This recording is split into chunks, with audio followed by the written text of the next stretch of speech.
Hey, what's up? Duff here. Can you even see me? You probably just see a glowing blue light, right? I'm in the test. So when I'm riding through the more duration, I do not get down here very often, as you can imagine. And it's funny how much of a difference in the humidity level I can feel since I'm a couple blocks off the water. Marked difference. All of a sudden, it feels warmer and wetter. Right up here's the area I'm talking about on 3rd Street. My bearings were not straight. Not a rare occurrence.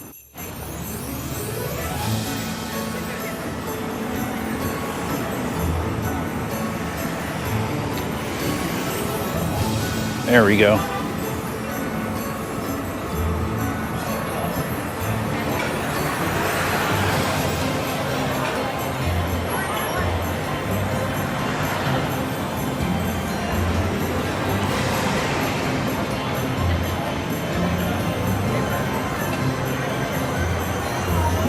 Looks beautiful, right? Carolers, I think.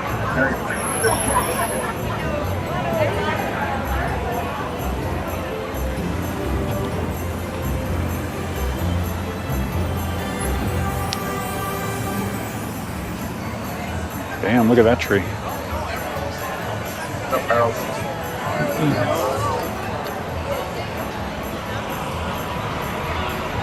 Tourist trolley.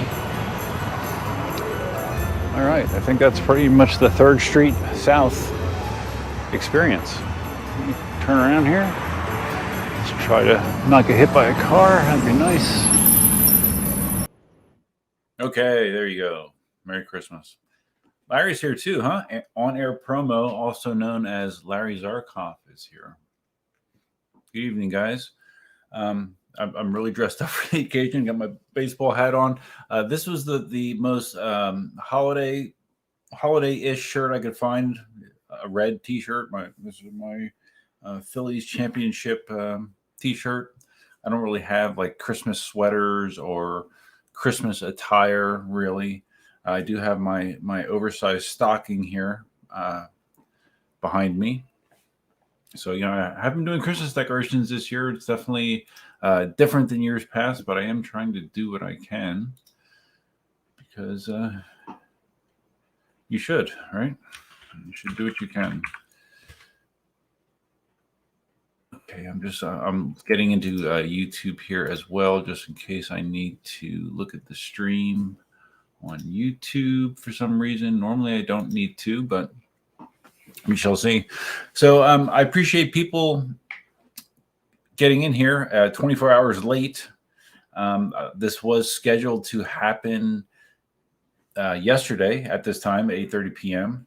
And unfortunately, I had to run Elsa to the vet, to the 24-hour vet. She had some sort of like GI issue that had me slightly concerned. I was worried that she had actually like eaten something that like blocked her GI tract. And it turned out that wasn't the case. And she's doing much better now. She's actually laying on the floor behind me right now. But they did x-rays and it was, of course, it costs almost $500. That you can't really get out of an emergency vet without spending close to that, I think. But the moral of the story is she's doing much better today. So, but this week has been challenging. I'm dog sitting Sadie as well. My ex-wife Allison is out of town, so when I got Sadie, who's over there, when I got Sadie on Monday night, she was suffering from diarrhea. And she woke me up half a dozen times on Monday evening, I believe. And so I was dealing with diarrhea with her for 2 days. And then Elsa developed diarrhea. And she had a similar situation on Thursday night where she was up 6-7 times, making, trying to relieve herself. So it's been a challenging week for sure. For sure. So, hi, everybody. Anyone that I didn't say hi to, E. Simon, Harold, Spartacus, Larry already mentioned. Hate Mail's here. Hate Mail's also in Australia. Leo from Brazil. Leo says yes. That's what's important. That the animals are okay. Yeah, that's right. It is. And I'm the type that I don't jump the gun normally. I don't typically overreact in a situation like that because my initial thought was, okay, well, it'll pass. But what worried me was, in addition to the diarrhea, then she like threw up like all kinds of water, and I was worried that she could get dehydrated and all that kind of stuff. So, one of the things the vet did for her is they gave her a subdermal injection of fluids, which I never knew that was a thing. Basically, I don't know if it's saline or what it is, but they basically instead of giving it to her by mouth, they injected under her skin, so she had like a bubble, a bubble of fluid under her skin, and it actually absorbs into the body, and it's another way to make sure that she stays hydrated. So that was something new to me, and they also gave her a shot that is supposed to subdue her nausea as well. And she's been eating today, so I think we're in the clear, thankfully. But it's been like 4 or 5 days of dog drama. So yeah, and what else? Yeah, I guess this is the first time I've talked to you guys since I got back from my epic road trip to Texas. Those of you that actually took the time to watch the 2 videos connected with the road trip, you probably have a sense of some of the challenges that I encountered along the way. It was more difficult than I thought. It was longer than I thought, and that's entirely my fault. What I should have done when I first planned the trip is I should have punched it into the Tesla and see what the Tesla said the distance was going to be, because the Tesla is going to route you in a manner that also goes through superchargers. And the bottom line is the trip was about 300 miles longer than I initially expected, just because I didn't do due diligence. I didn't check it out like I should have. So that's my bad. So like I mentioned, this is the Christmas party, or this is my Christmas live stream. I do have some stuff I'm going to be giving away today. Have some, let's see what we got. We got some of these shirts, the original EUC Army shirts. I have a couple more of the No Skill Zombie Rider shirts. I have a partial print of the new V12 display. V12 display helmet is what I'm calling it. You basically just put this around the display, and it protects the screen area from taking an impact. It also gives you a like a way to give the wheel a little bit of a color splash if you're into that. And I have 3 full face headlight helmets for the Sherman. These are all imperfect prints. I have a yellow one, like this one has a little bit of a black smudge right here. So they're not perfect, but they are definitely functional. I have a black one that again has a little bit of an imperfection on the front, and I have I believe this color is called Seafoam. This is a flex film one I've had forever. So this actually doesn't have a defect on the front, but I ran out of filament towards the back end, so the back half of it is black. So I'm going to be giving that away as well, but not yet. So yesterday, Marty was actually going to join as well. I had made arrangements for Marty to join, and I had to let him know last second that I wasn't going to be able to do it. I don't know. We didn't really touch base. I don't know if he has any intention of trying to drop in tonight or not.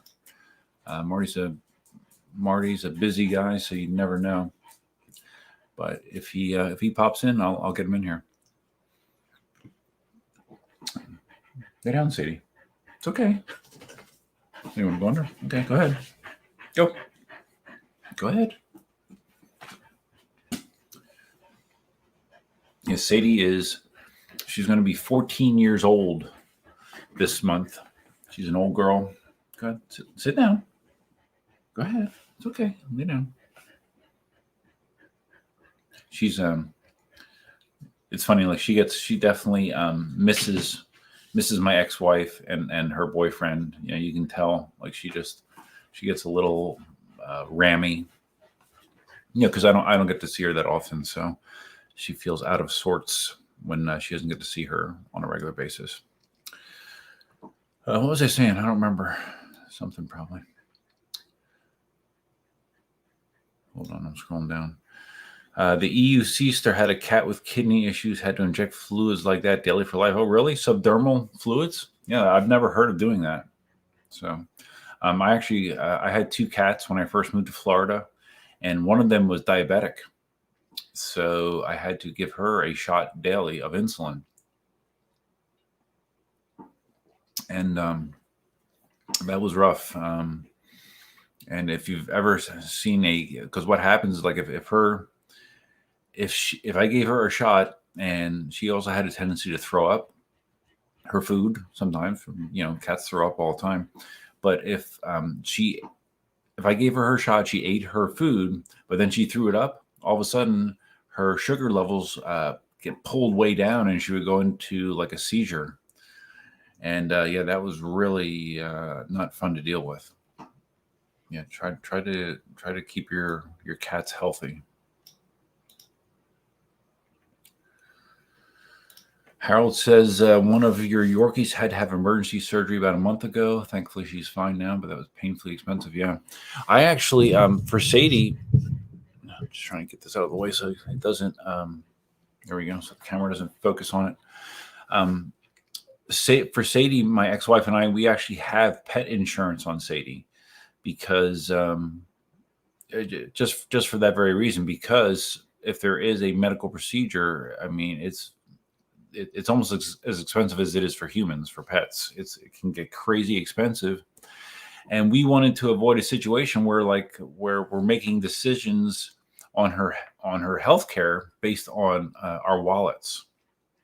When you have pet insurance, it can at least it can cap your out-of-pocket expenses at a reasonable amount. So have it on Sadie, and probably Elsa's going to be 7, I believe. So I probably should look into getting pet insurance on her as well. It's kind of a good peace of mind thing.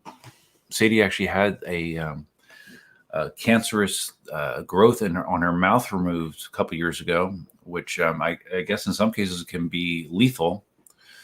And she actually had it surgically removed and then had to get basically radiation therapy afterwards to make sure that it killed all the cancer cells. And I can't tell you how much that would have cost if it was out of pocket. Luckily, the insurance covered a lot of that.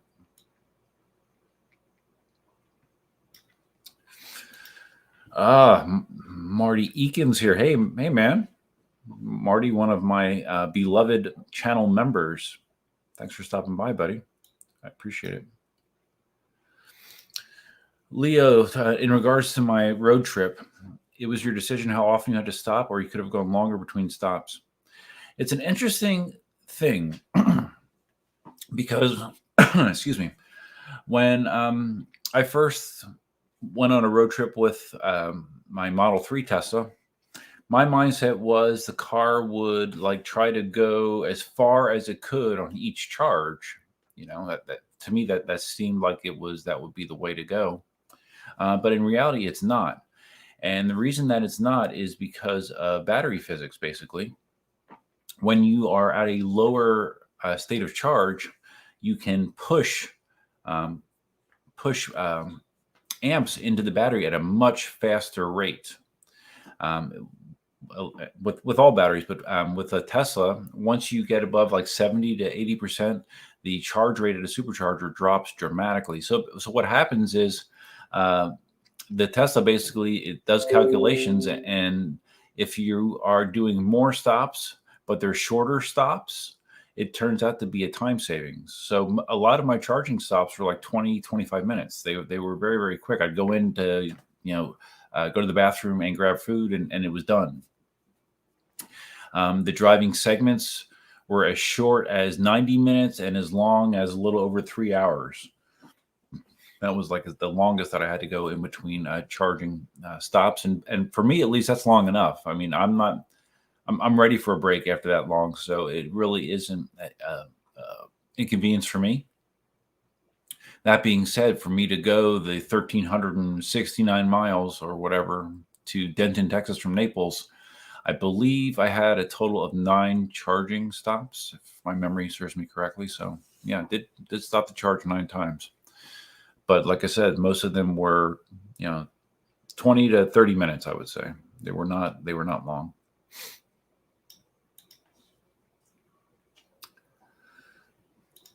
EUC with Lucifer. He does diarrhea show. Hey, at least they don't have any visuals, man. I don't have any pictures. Leo, do you have any V11 lip protectors, front and back? No, I don't. I saw someone, though. I saw a picture of someone that looks like they had a 3D printed protector on their V11. So evidently someone's made a model for it. I haven't seen it. And the V11, I mean, that is like a rubberized material on the V11. It's just not as substantial as what's on the V12. So I don't know. Yeah, maybe I could do that. I don't know. Haven't really thought about it. EUC Lifer. Okay, I don't recognize that name. If you've never been to the stream before, welcome. Hey, what's up, everybody? Sorry I'm late. Just back from taking the new RS out for the first ride. Not sure I really like it yet. Coming from a Tesla V3, well, that's going to feel a lot different, obviously. But I think pretty much universally, people love their RSs. I think that you just have to adjust to it a little bit, and you'll be happy you did. Did you get the high speed or the high torque model?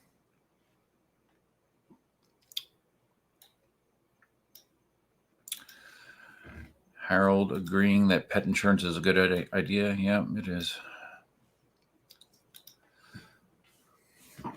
So Marty was convinced not to take your i3 on your Texas road trip because your wife is pregnant, so it's probably a better idea to go for a more straightforward gas car. Yeah, I mean, you definitely need to go in there with realistic expectations. But like I said, that being said, I've never, on the second day of driving, I did over 900 miles in the Tesla, which is a ridiculous amount. I think in total, I was on the road for 16 hours, I believe. Now, that's including stops, but still, I was on the road for 16 hours. And that was on Thanksgiving. And it's brutal. Like, I've driven over 900 miles on some of my road trips before when I was on road trips with my ex-wife and with Cindy. But that was switching off with another driver, where you would get a break while someone else is driving for an hour or two. So that was the first time I've ever done that kind of a long haul myself. That was it's not something that I'm looking to emulate in the future. Let's put it that way. Leo, have you seen the full Bigo battery video?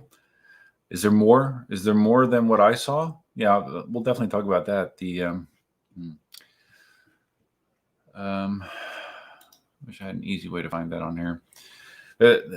Leo's, those of you that aren't familiar with what Leo's talking about, I assume you're talking, Leo, about when they took their new and improved battery pack and went over with a cordless. They popped the side off, took a cordless drill, and drilled into the battery pack to demonstrate that it wouldn't burn. It definitely smoked a lot. I just thought it was a really, really strange, really strange demonstration. They drilled a second hole, and it smoked really bad. You okay, Elsa? You okay? Just checking on her. I'm still paranoid. You okay? Elsa? You okay? What do you want? I gave you a treat already. Okay. I gave you a treat. Okay. Anyways, yeah, I thought it was a really strange way to demonstrate the battery pack. And I didn't read in depth, but it seems like it's a light. I wish I knew the exact chemistry, the lithium variant that this is. But one of the negatives, even though you could take a drill and drill into your battery pack, which sounds like a great idea to me, is it's significantly less. The power to size or capacity to size formula is much worse with that battery combination. So yes, you can drill into that battery pack, but you're going to probably have 30 to 40% less range than most other wheels, which is going to be a no-go for a lot of people. So I think that Begode thought that they were like doing something really great that everyone was going to be like, oh wow, that's awesome, and instead it's been kind of like no one thought it was great that I saw. I just thought it was silly. So you heard there's more on Facebook. What more? Well, let me see if I can find anything here. Because the video I'm referring to was, when was that, Friday that it came out? Something like that. And I don't remember if it was under Begode's. Okay, there's a video of someone on the new Hero. Okay. They're pushing the Hero. I wonder if they've dropped the price on that at all yet.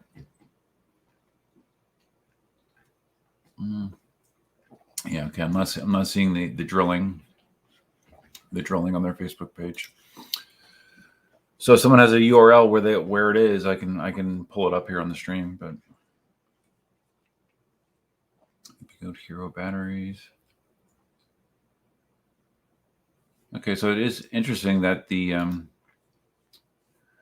batteries for let's see, can I share this? Yeah, I can probably do this. Let's remove this. Let's share. Window, that, share. This is EVs. I guess these are the batteries for the Hero. So they're going for actually batteries in a solid case, kind of like Inmotion is doing and has been doing. So I guess they sent them in advance. This actually looks similar to the battery case that they drilled into, although I don't think this is the same type of battery in the Hero. So that'd be interesting. Yeah, we can also talk about, if you want, the whole the drama between EVs and Chooch. Once again, Chooch is involved in more drama. If you have heard about that, or if you want to talk about it, whatever.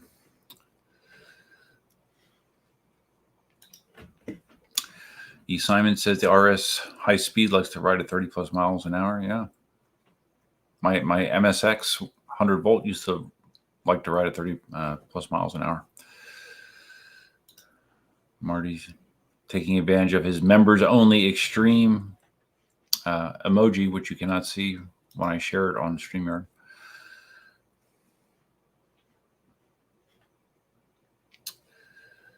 Okay. EV roller drama with Chooch. I haven't heard of it. In a nutshell, and this isn't the first time it's happened a number of times, where Chooch has shared content on his YouTube channel, on his Instagram, without attribution. He would just like snag stuff from various sources and not say, hey, this wasn't my stuff. I got this from whoever.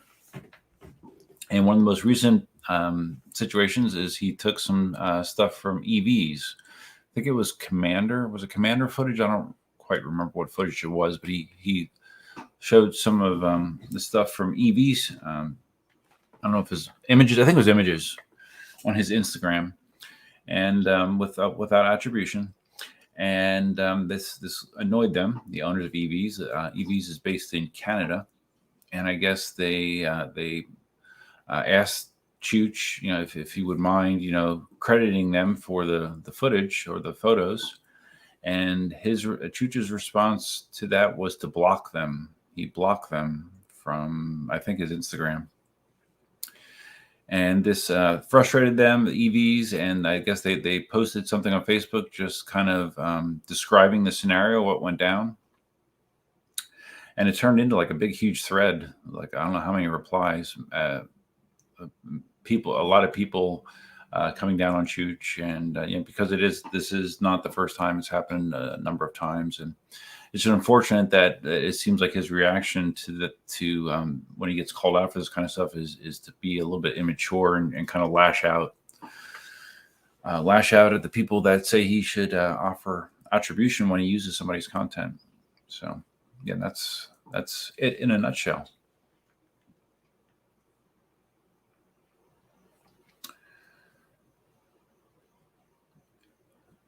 And it's I don't know. I don't want to talk that much about Chooch. Chooch is Chooch, and he's a young kid, and young kids don't always make the best decisions, and I think he's been demonstrating that.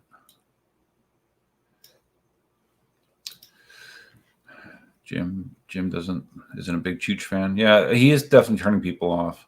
But I mean, my thing has been that his videos, that he's almost like oversaturating his channel with videos that at least feel very, very similar and always have those silly titles: half e-bike, extreme, top speed, just basically trying to feed the YouTube algorithms with the videos. And I unfortunately, I think it's going to probably blow up in his face eventually, because he is definitely pissing off more and more people along the way here.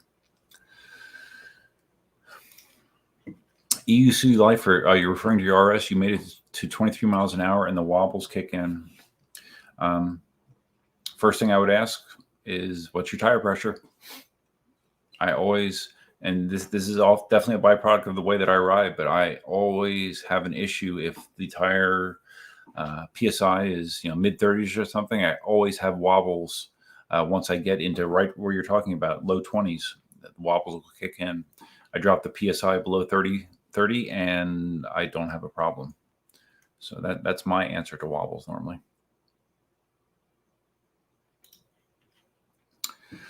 Jim, not the first time for Chooch, but first where EVs complain. Yes, that's correct. The EVs guys seem great. I mean, they seem really cool. So and they weren't being overly critical or like name calling Chooch at all. They just black and white laid out what the situation was. They weren't being jerks about it. So it's unfortunate. Yes, Simon, it does seem that way. It's not good. Chooch hypes every wheel. It gets very boring. Yes, that's another critique you'll hear. Every review seems very similar. But yeah, I kind of haven't watched one of his videos in a while, just because it's just more of the same, and I don't know. I don't find it engaging for me. But obviously, some people do, because I mean, he has good numbers. He has a lot more views on his channel than I do. So yeah, I don't know how many times he's going to be able to go to the well. Harold Russian, what pressure are you running on your tire pressure? Am I running on my V11? It's like all my other wheels. Actually, all my wheels, I will typically run high 20s, maybe high 20s PSI. And that works for me. Now, if I was the type of person that's always like jumping curbs or going down steps, running that PSI puts you at risk of denting your rim. So keep that in mind. I don't do that, so I'm okay running at a lower PSI. But if you're the type that wants to do that kind of stuff, then a low PSI is not going to work out well for you. UC Lifer running at 37, yeah. Okay, well, I mean, what I would do is try dropping it down to 28, 29 and just do a speed run and see if your wobbles go away. But you can bend a rim on pretty much any wheel, which I've never done, believe it or not. Never been a rim. EV roller. Duff, what do you think about the Abrams? Well, I think I've talked about this on video. I don't know that I've talked about it on a live stream before. I don't think it was the smartest move by a veteran to go even bigger than the Sherman. I think a more mainstream wheel would have worked out better. I know, at least with the pre-production wheels, that there were some complaints, and then there was a rash of people saying that they could overpower the wheel very easily just by reversing it without a whole lot of force. But I've heard other people say that hasn't been the case with their Abrams. I think design-wise, it looks cooler. It's definitely a more polished-looking wheel than the Sherman by a large degree. It's massive. But I don't see the appeal. It's going to get, actually, I think, slightly less range than the Sherman. I believe that uses the 2170 batteries instead of the 18650s. It's not going to have the same kind of power as the Sherman. So yeah, I mean, out of all the wheels that were introduced, the S20, the Hero, the Extreme Bull, Commander, the which one am I missing? And the Abrams. The Abrams is probably the least exciting wheel to me. So, yeah. All right, hold on a second. I just want to make sure that she's doing okay.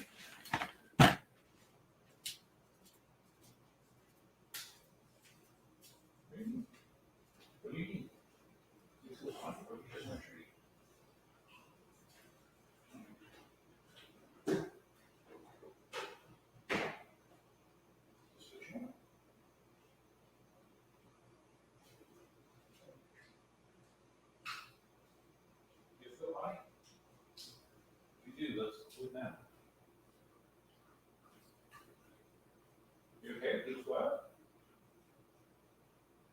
Okay.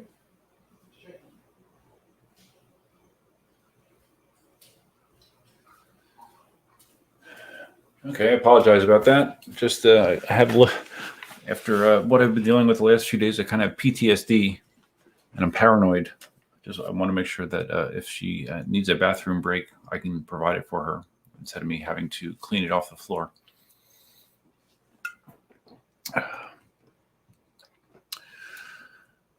Yeah, the Abrams and like Kuji was given an Abrams early, and he chose to not do a review on it. So you can read between the lines there, probably. Harold says, I've been running sub 30 on my V11, but recently I've been testing 35. Just a little concerned about my rim. I don't jump curbs intentionally. Yeah, I mean, if the reason that I run lower PSI is because of speed wobbles primarily. Now you do get a little bit of extra cushion too, which is nice for my aching bones, but mine is all about better control at speed, which has to do with the way that I ride. And I'm aware of that, but that's what works for me. Smarty Eakin says, you bent your KS14 rim. Yep. Yeah, I see. I swear to God, I mean, how many bent rims do we see on Facebook? And I guess Chooch bent the rim on his V12 again, second time. And he said that he was running at like 45 PSI and he bent the rim. So I don't know. That's kind of hard to believe. And Chooch is a small guy. I don't think he weighs more than 130 pounds probably. So I found that surprising.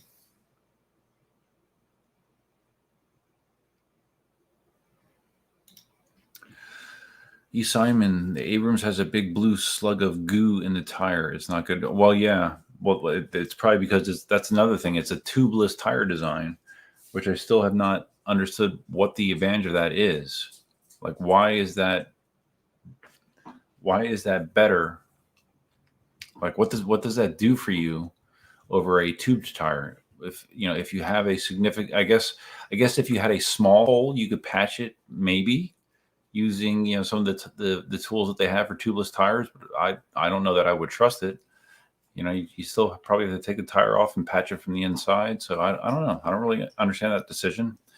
And I wasn't aware that it had a big blue slug of goo in it, but it sounds like it's, they tire slimed it, I guess, as well, which is a pretty normal thing with other tubeless wheels with PEVs, like on the one wheels. They do that as well. The one wheel tire is tubeless, and it does have tire slime inside of it as well.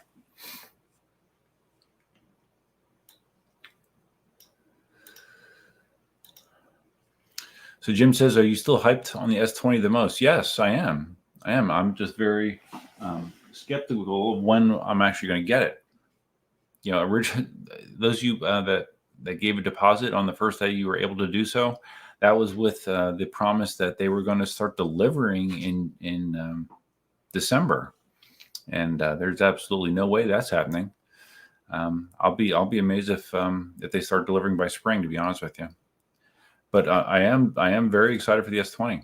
It's kind of everything that I wanted: a bigger battery suspension wheel that can do enough range for pretty much any situation that I have with suspension.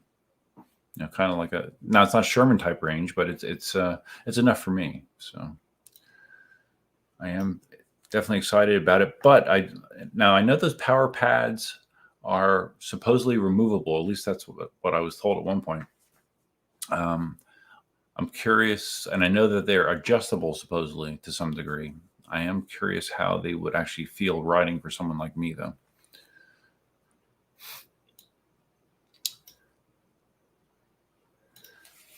Leo says, a fee's already mentioned a talk with a veteran acknowledging the cutoff.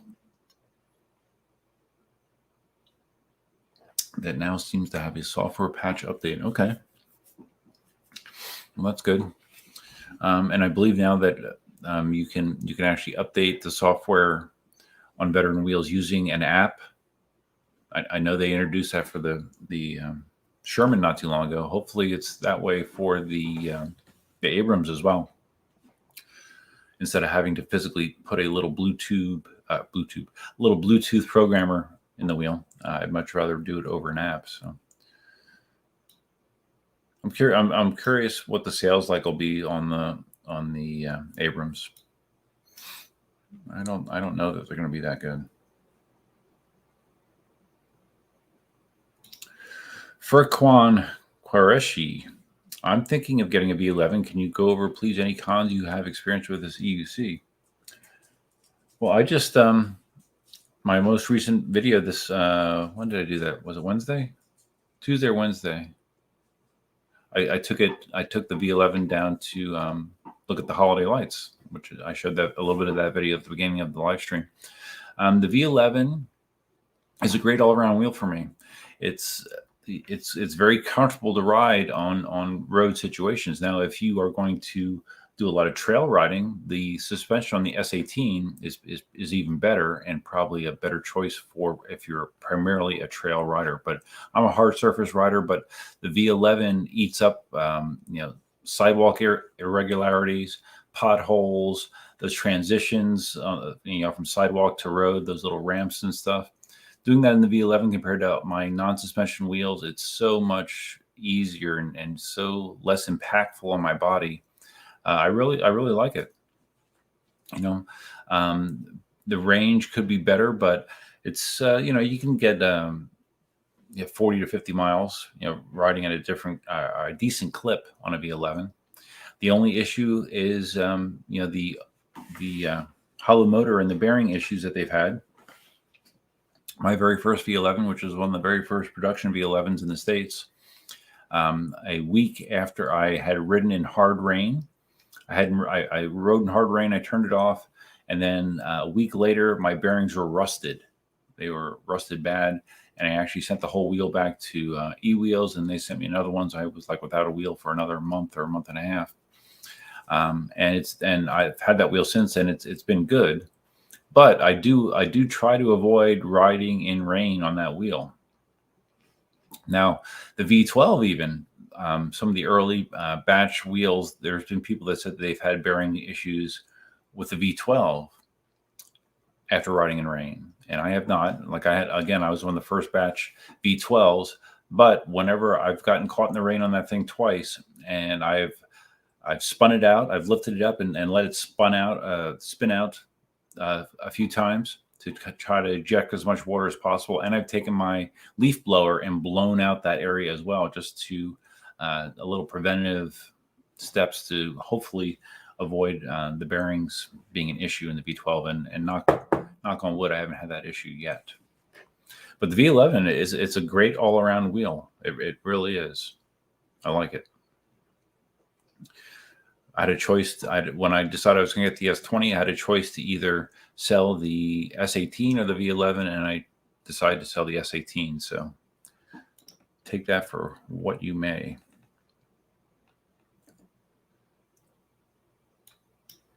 So Spartacus says you want slime in a tubeless tire. Yeah, I guess.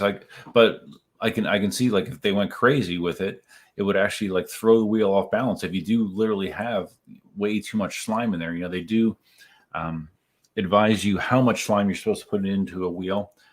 More is not necessarily better. You want the correct amount for the size of the tire, and maybe better and went a little nuts there.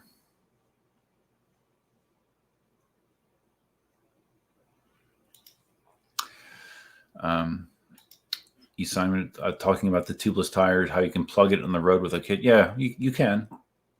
You can, but it's not something you're going to trust long term, though. More than likely, I mean, I guess you could. I know that I wouldn't feel real comfortable riding an EUC that I plugged for any period of time.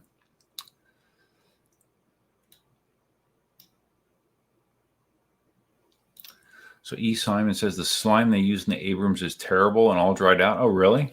Like it's dried out already? Well, if it's dried out, it's not going to really serve its purpose now, is it? Yeah, I hadn't heard that. I mean, I understand that they were going to put something in there, but I did not know that they've had issues with it being low quality and drying out. Because that'd be really bad if you had a semi-solid ball of stuff in your tire rolling around there. That would not be good.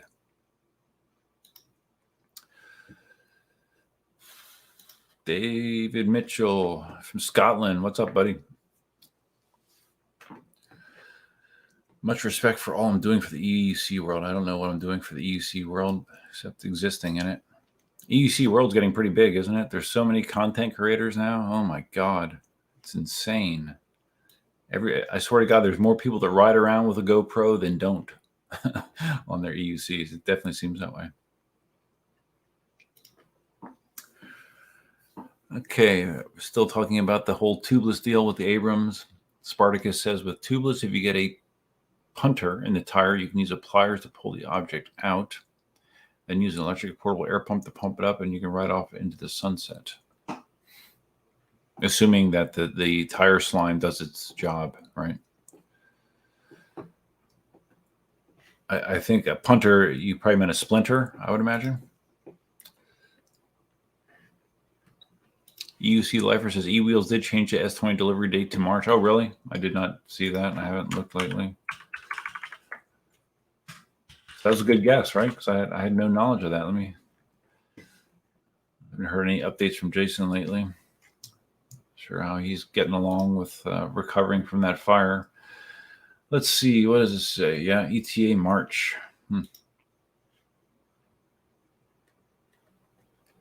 Yeah. I don't know. As long as I've been involved with EUCs, when it came to buying a wheel that that's just announced, if there's ever been a case where the initial announced availability date has been good, I can't think of any time that it actually hit what they promised. And I find that annoying. I really do. In general, like in life, I find it annoying when businesses overpromise and underdeliver. I would much rather have it the other way around. Be conservative with your estimates, and then surprise us once in a while and actually maybe beat them. I think that's a much better strategy. Telling people what they want to hear with no intention of actually doing it, I think in the big picture hurts you more than it helps you. So, if someone speaks Chinese, translate what I just said and send it to them for me. Thanks.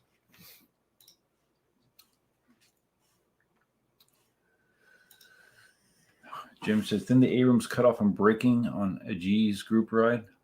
If it did, I didn't see it. But I've heard of a lot of people talking about that. Fees. Okay. Yeah, I did not hear about it. Okay, we're talking about a lot of Abrams talk.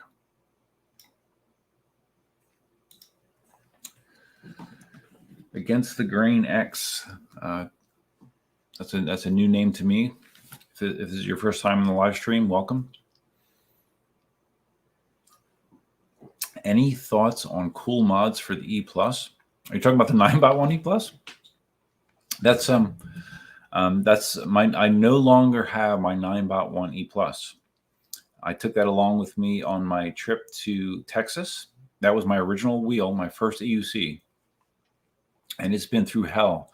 I beat the hell out of it. I gave it to Katie's boyfriend, Daniel, for a while. He beat the hell out of it. I got it back and got it working again. And but I never really, I wrote it a couple times, for nostalgia's sake, but I wasn't really riding it. So I took it with me to Texas, and I gave it to my sister and brother-in-law to have. In the 3 days I was there, my brother-in-law actually was able to ride the Ninebot 1E Plus pretty quickly. But in reference to mods for it, I didn't really ever mod mine other than I changed the grip tape, I painted it, I put black pads on it instead of the gray pads that it came with, because I beat the shit out of the gray pads, and that's it. I mean, they used to have like battery mods for it and stuff, but nowadays, I mean, what's the point?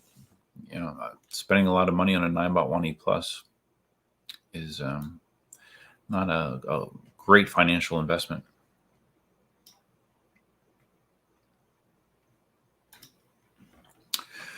EUC says March is good for the S20. Yeah, well, it's fine for me too. Like I haven't checked to see if it's still holding, but my initial delivery date for my one wheel GT is supposed to be the end of January. Well, the ship date supposedly end of January. So I'm sure that'll be February sometime as well. So I could potentially, get the one wheel in February and the S20 the following month, maybe. Not holding my breath for either one of them, but it'd be nice.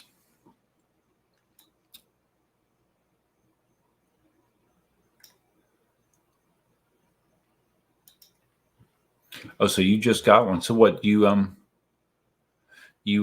bought a used one, a used Ninebot 1E Plus? Are you like new to the hobby? It's a great wheel to learn on. It really is. I mean, like I said, mine got crashed a million times, and the way those are built, they are very, very durable. They're not very fast. They don't have fantastic range, but they are really good wheels to learn on. Used to supplement an 18XL as well. Oh, cool. Well, 18XL is another nice wheel. All right, first beer's done. I'm not really feeling like drinking a whole bunch of beer, even though it is a Christmas party.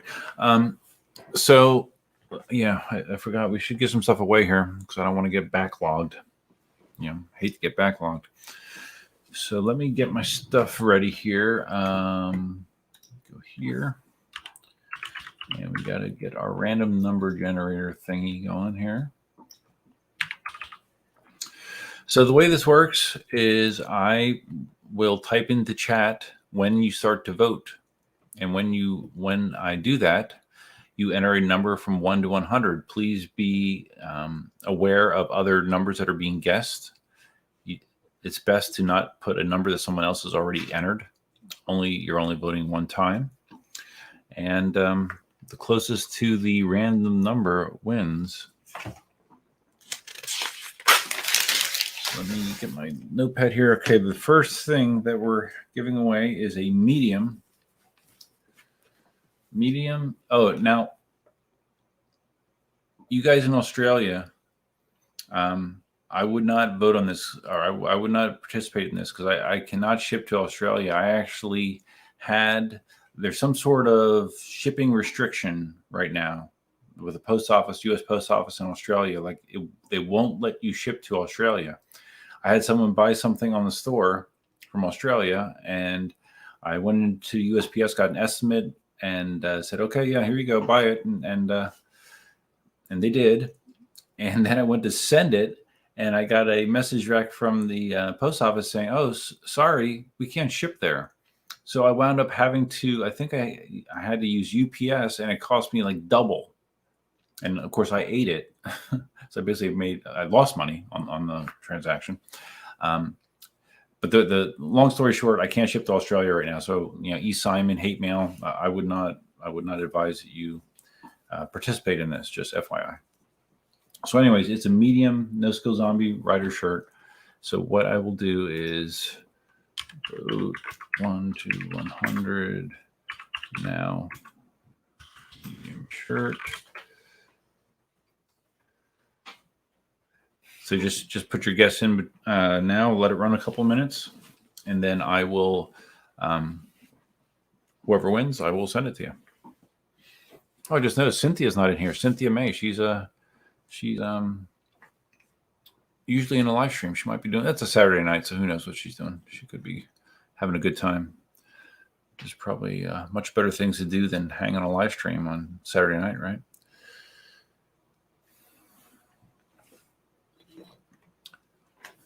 Oh, so Larry's still here. So Larry, when is your when is your holiday party again? It'd be so awesome to do it. And like if I didn't have other commitments here, I would just say screw it. I'd just get on a plane and go out there just for the hell of it. But unfortunately, it's not that easy. But maybe in the future I can make it work. I don't know. We'll see.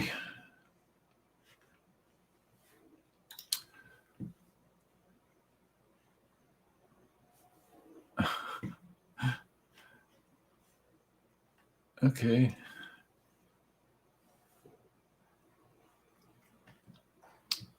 Yeah, I'm not gonna even say it. I just saw something pop up on my Facebook that makes me laugh, but I'm not gonna even say it right now. Okay. Oh, Larry, your party's next Saturday night? Yeah, screw it. And plus, next week is my birthday week. When is it? Thursday. Thursday is my birthday. I will be 54 freaking years old. What a wonderful freaking thing that is, man. Oh my God. 54 years old. I don't know how these things happen. Okay, let's stop voting. We're going to stop the voting on the shirt. So your guess has to be in between here. Now we will go to here and we will share the random number generator screen because we want to make sure that we are not cheating. All right. So we're going to go between 1 and 100. I'm going to generate a number. Ooh, it's a high one. The number is 93. Okay. Let's see what we got here. 76. 76. All right, I believe Adam. Oh, I'm sorry, Jim. Jim is 89. Okay. Jim Cateau is the winner.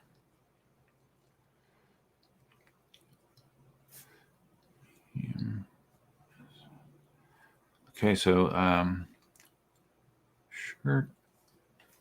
So let me do this quick. Okay, so now I put my little scroller there, and oops, comments. So what you need to do, Jim, is just email me at duff@eucarmy.com. Say, hey, this is Jim. I won the medium shirt. Here is my address. That's all you got to do, and I will send it to you. I'll get it in the mail to you. It'll probably go in the mail on Monday. So just drop that off to me or send that to me sooner rather than later so you don't forget. And congratulations. So let's remove that. Okay. So I have, what do I got here? Let's do another shirt quick. While we're in the voting mood. What's this one? Okay, so this might be one for like your girlfriend or your wife or whatever. This is a small. The original EUCArmy.com shirt is a small, dark blue navy. Okay, so let's go here. So I know there's some other older guys in here like me. Harold's 55, EUC with Lucifer's 53, Bones Feel 104. Yeah, tell me about it. I can agree. Vote 1 to 100. EC Army shirt small now. Okay, there you go. So if you're interested in a small original EUC Army shirt, you can vote now. And I have 3 more shirts, and then I have these other things to give away too. So I don't want to just like, have to do them all in a rush at the end. So let's do them. Let's do them now. So yeah, old age, guys. It's you've heard it a million times. It's not for sissies. I mean, all things considered, I'm doing okay. I mean, there's people my age that are in much, much, much worse shape than I am, obviously. So I shouldn't complain, but I still do, unfortunately. But yeah, I'm hanging in there. I still work out regularly. I still am cognizant of my calorie consumption. So, just got to keep going, right? Keep going as long as you can. Oh, so Marty Eakin, you're only 41? Wow, congrats, man. I remember when I was 41. Barely. I've been in Florida since I was 32. Yeah. I was 32 when I moved to Florida. So, been here a while.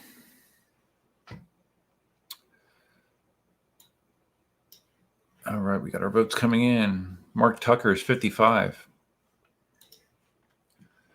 One Wheel XR and KingSong 16X. Okay, good. I had a 16X.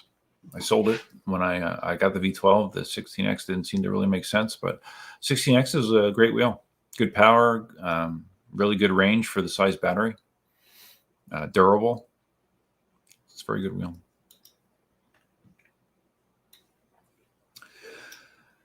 Me, you see on my EUC, age is nothing but a number.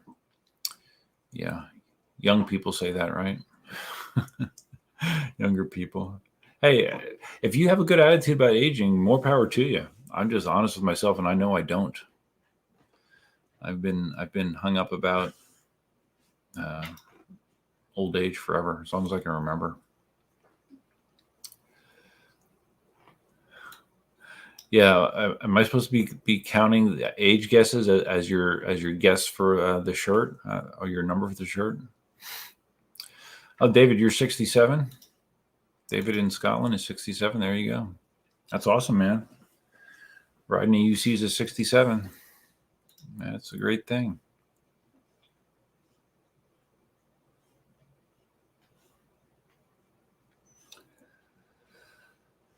Marty is thinking about a 16X as well. Yeah, that's true. There's not a lot of EUCs right now to buy unless you there's a imagine that there's a lot of people that are selling their Gotways right now. I see a lot of Gotways for sale on Facebook and stuff. So Pure Steve says, wondering if are people older than 70. I'm 70 and I've been riding for 3 years. That's pretty good. The oldest person I've ever heard of riding, personally, like he commented on my YouTube channel, he was over 80 when he learned, and I think he rode for a year or two, and then he had a bad fall and hurt himself, and he quit. So a little more than 80 is the highest that I've heard. So. But I mean, I think the majority of, well, I don't know if majority anymore, but a lot of EUC riders are, our age range, just because obviously they're not inexpensive, and in a lot of situations, as you get older, you're able to afford more expensive toys. So, oh man, yawning already. Okay, let's stop the voting here.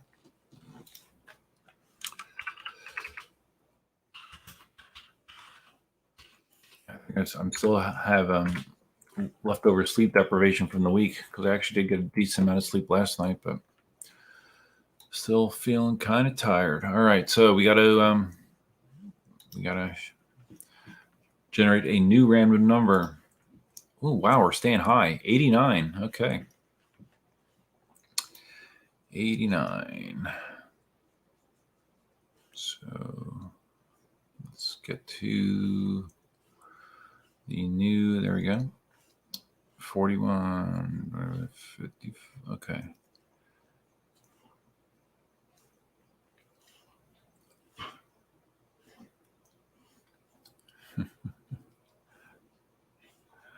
Okay, so I mean,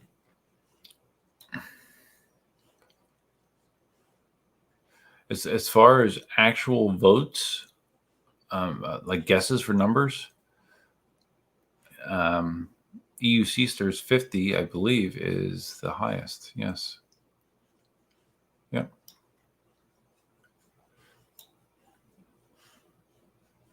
Yes, because we're not going to count ages as your guess, because you didn't identify it as such.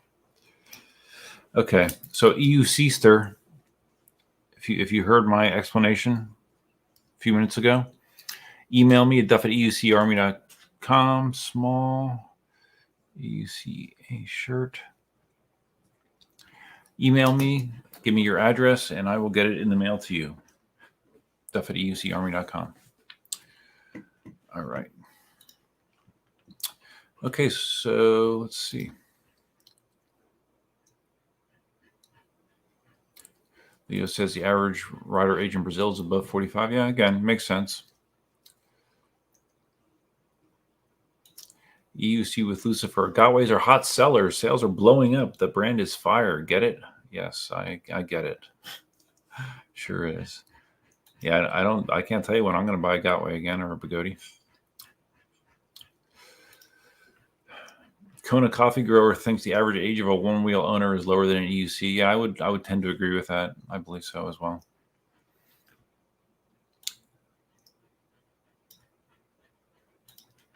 The Fun Run and Wheel Gang. That's another new name I don't recognize. All the folks who really have the money are too old to have a good time with it. Yeah, that's why I guess that's why I'm trying to spend it now, right?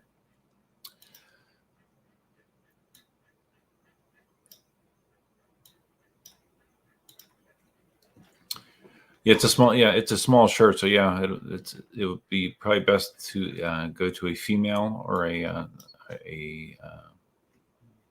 smaller child, I guess. I don't know. So okay, so we talked a lot about the Abrams. We didn't talk much about the Commander. It seems like Marty's had the Commander forever. Probably at least a month he's had that thing now, right? He obviously loves the range on it. It seems like that is like the number one feature that Marty values above all else is range, and the Commander offers the most range of any wheel. Now, unfortunately, the Commander, even though it's supposedly an extreme bull wheel, it's really a Bugatti wheel underneath. And like many Bugatti wheels, it has issues with overheating. I thought it was funny that Marty got this. He reported the overheating to Extreme Bull or Bugatti, and they came up with this great fix. They said, "Oh yeah, all you got to do to fix it is just cut some holes in the wheel." So Marty did this video where he's like meticulously drilling larger vent holes in the back and the front, and then he removes the front light and takes a Dremel and like hacks a big hole right behind the light, which is supposed to help airflow. And according to what he was told, it made like a 20-degree difference in wheel temperature. And so he did all that, and then he took it out on the road, and it overheated just like it did before, which I thought was funny. So yeah, that wheel runs hot. I'm not sure what I think. I think last thing I heard him say was they said that they were going to just add more fans. That was going to be their fix for this, is to add more fans. And typically the fans that are used in those wheels are shitty. So they're just going to add some more shitty fans, and that should hopefully knock the temperature down. Now, that being said, so I was kind of curious how the wheel would do on overheat hill, because the wheel was overheating on these mountain rides that Marty does. But I guess in short bursts, as long as you do it short, and the Commander had enough power to get up the hill quickly, it was able to get up overheat hill without overheating. I think it only got to like 58 or 59 degrees doing overheat hill. But again, that was a limited duration. Seems like any extended climbing, you're going to have issues with heat in that wheel. But again, it has great range, and Marty loves great range. But it doesn't excite me all that much.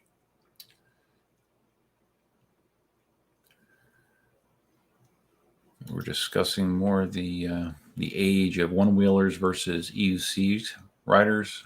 E. Simons has seen that one-wheel guys are typically younger.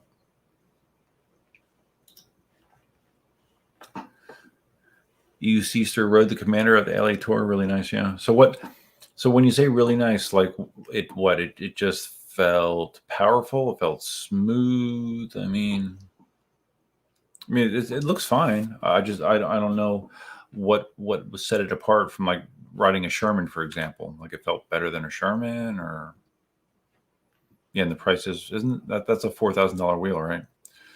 Yeah, I think the price sucks, to be honest with you.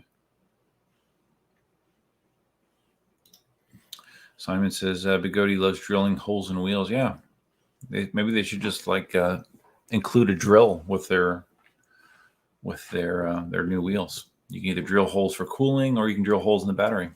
If you want to impress your friends, how your battery packs won't catch on fire. Sounds like a good idea.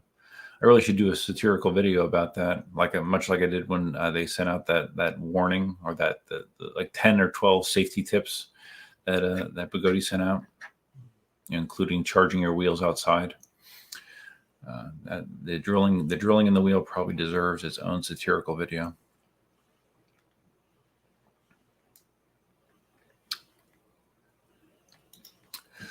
Leo says it's an interesting juxtaposition. Marty praising the Commander and Adam from Wrong Way, kind of bashing it for the usual Bigodi lack of quality.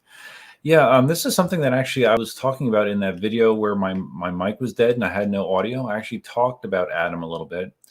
And it's kind of interesting. Lately, Adam has been sort of swinging more towards the side of being an advocate for safety, for responsible riding, stuff like that. And I think it's great. It's the kind of thing that pisses off a certain segment of the community, because there's a segment of the community that thinks that they don't really need to be responsible for anything that they do. So yeah, I thought it was interesting, and he did that detailed video about the Gotway battery problem, some of the egregious things that they've been doing. So yeah, and Marty always has had the attitude with Gotways and the fires. He always has felt like that it's been kind of overblown, like it gets more attention than it deserves. And I think until he has a wheel burn up, that he's not going to think it's that big of a deal. So that's kind of always been his position with the Gotway wheels. I mean, he always has called out how they have poor quality control, and they're kind of a joke in a lot of ways. But he loves that their wheels can go fast and far.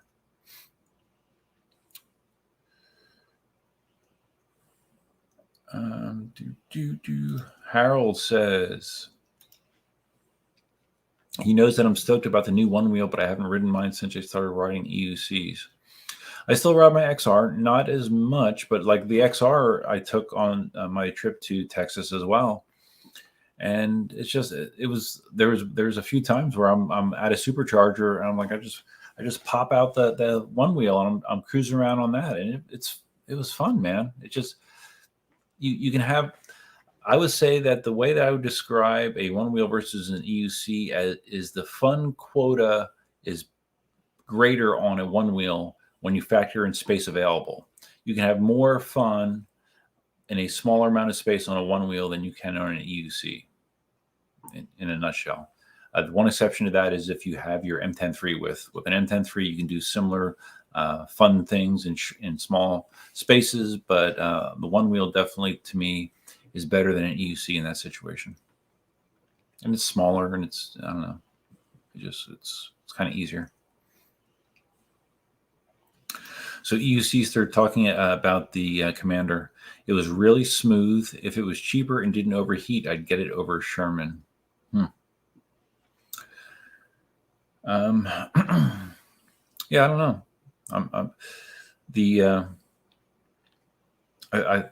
I've never ridden a Commander, so I guess I really can't say.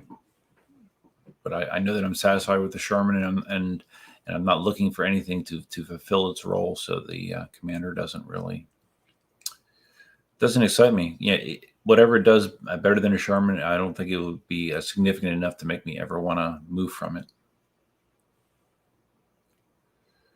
Spartacus says EUC Vibes has a really funny Gotway battery video, does he?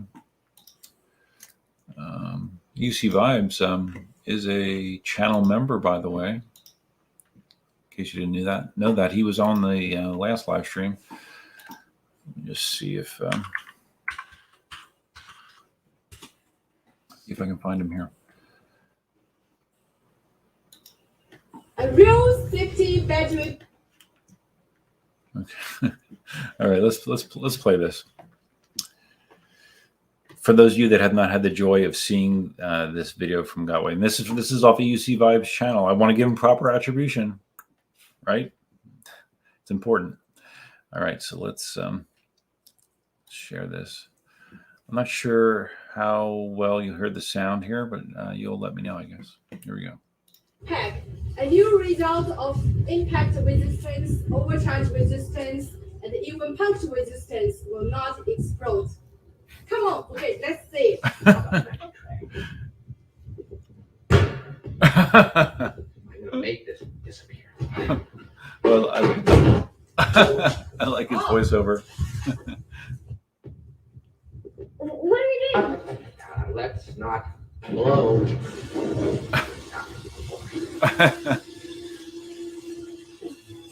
Stop.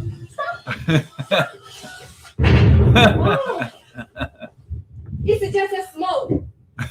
No fire, no explode.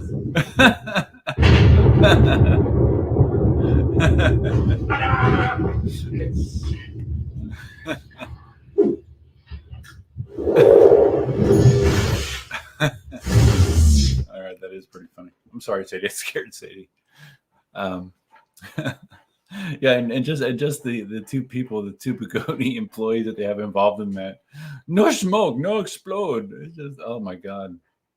But I like after they drilled the second hole in the actual video, it started to smoke really, really bad, and it stopped balancing. Yeah, and they kind of indicated at first that it would be able to run even if you drill into it. So yeah,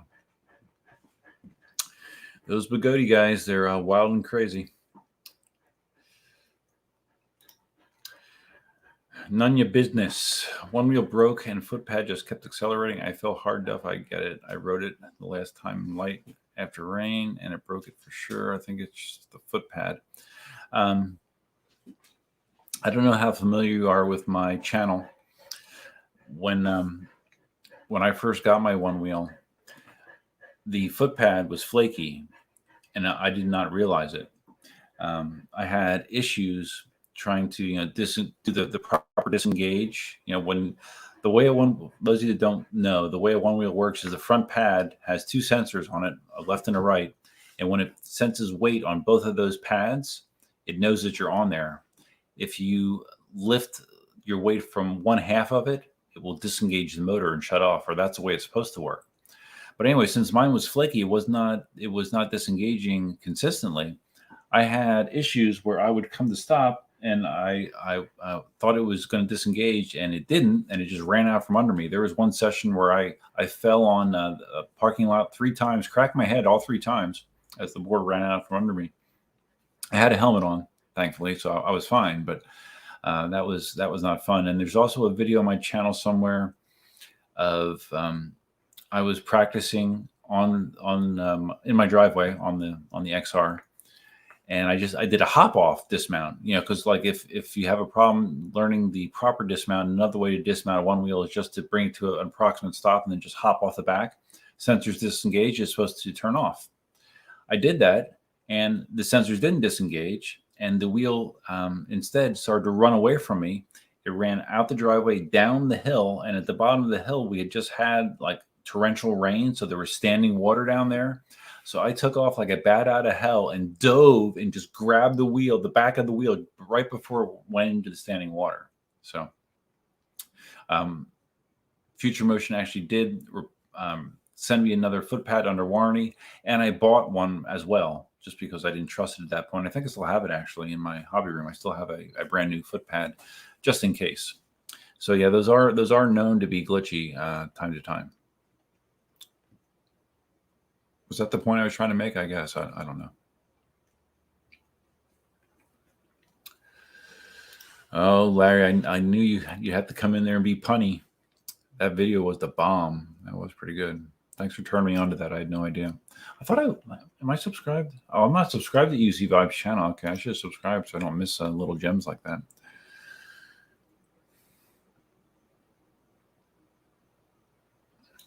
Yeah, Nunya talking about the one wheel. Yeah, I saw videos of like people hopping off the one wheel and the thing accelerating, like running into the side of cars and stuff. Yeah, a bad foot pad can make for a bad experience for sure.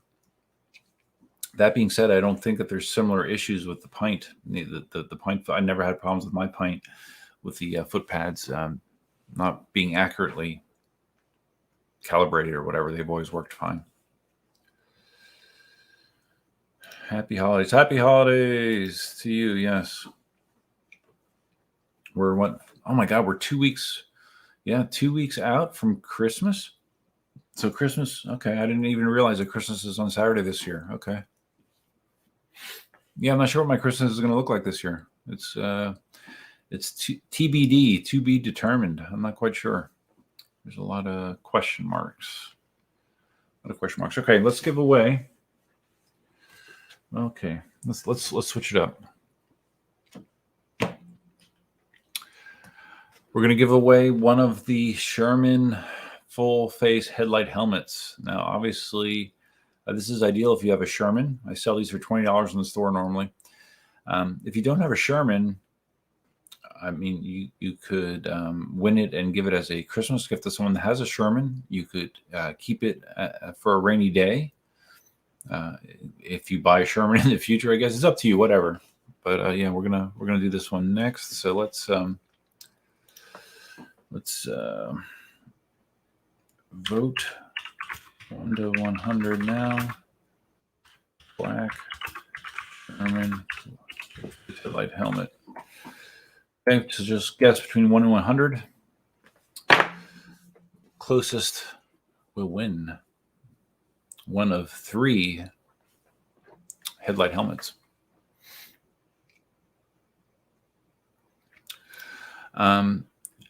Babbitt the Wabbit, when is the GT supposed to ship?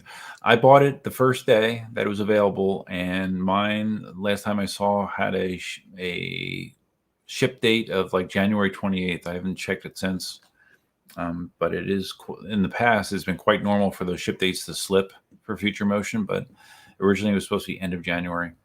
Now, the guys at One Wheel, some of the guys that do their social media stuff, they've been doing a lot of GT riding videos, and they actually had, I think they had the guy that won the Race for the Rail event. That's a big one wheel race event. I think he rode the GT, and he was very impressed too. I mean, everyone is saying the thing is great, so I'm hoping it's not just hype. But yeah, I'm hoping by February I will have it.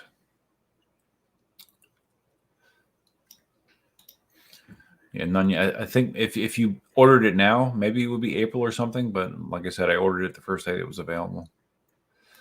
Scout's here. Yeah, dude, I haven't seen you in forever. Yeah, I remember you bought my M Super V3 and then you burned it up, right? And what are you riding now, dude? What's your current situation? Your current wheel inventory? Yeah, I haven't seen you here in a long time, man.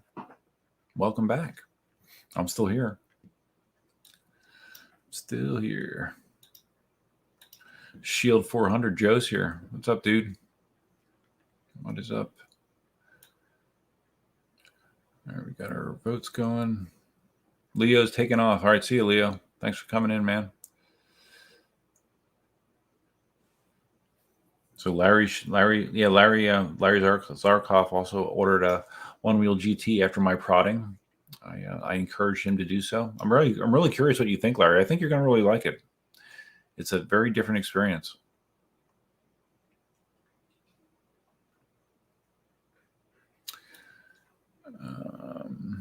Okay, got the votes coming in. All right. We're going to keep the voting a little tighter here just because I have some more things to give away. And my eyes are already starting to get heavy. Okay. All right, we're stopping the voting on this. Stop voting. And is the last vote there. All right, so we're going to go back to our random number generator. And let's see if the last two numbers were quite high. There we go. All right, 23 is the new random number. So we're doing black 23. So let's go. Oh, wow. Nunya. Oh, no. Nunya, did you? Oh, you did, Nunya.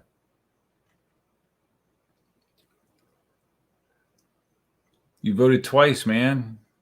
That's breaking the cardinal rule. Although you did come in, I think you came in after I gave the rules before.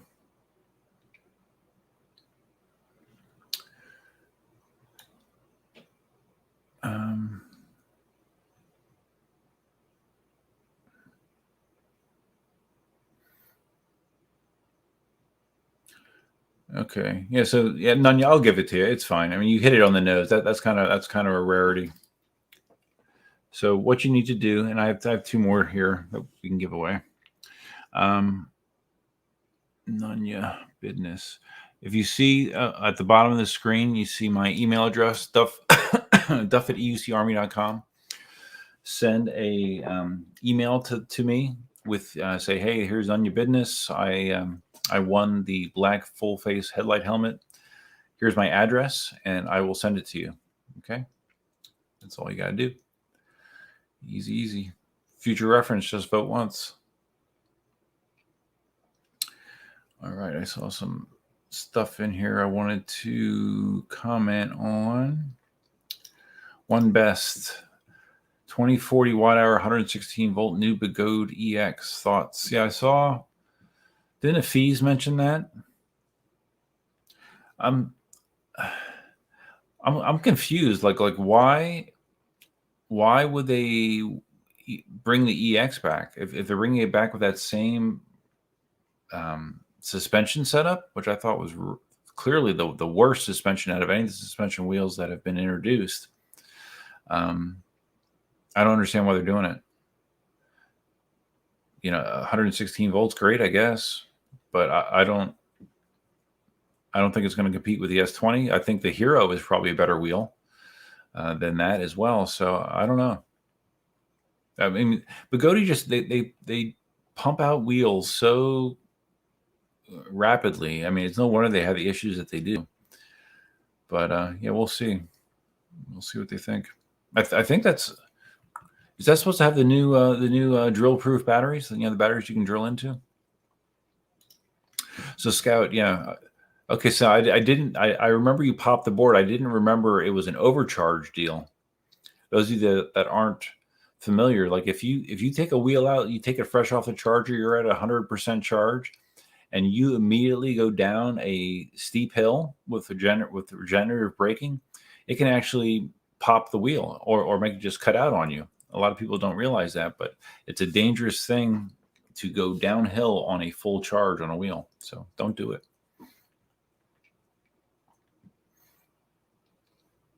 And I didn't realize that you chipped the front tooth too when you did that. Or if you told me, I forgot. That sucks. Did you tell me what you're riding now, or are you not riding now? Did you get another wheel, Scout? Let me see. Just reviewing. Okay. So you're still just riding MSV3. Oh, no shit. Okay. Thinking about a V11 or V12, but maybe V11 for safety reasons. Got a concussion and still foggy 3 days later. Oh, wow. Yeah, that's bad news. So what, did you have a helmet on or like just a skater helmet and it didn't protect your face? That's why they say full face. And I'm guilty myself. I don't always wear a full face helmet. You know, if I'm doing extended road riding, high speeds, I'll have my full face on. But if I'm doing a short trip, I still seem to lean towards getting just putting my skater helmet on, which is not the safest thing to do.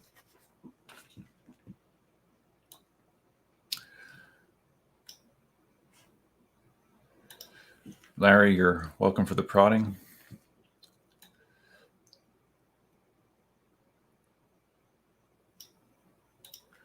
Oh, Nunya's going to give it away anyways. Okay, well, that's fine. Good. Share the Christmas spirit.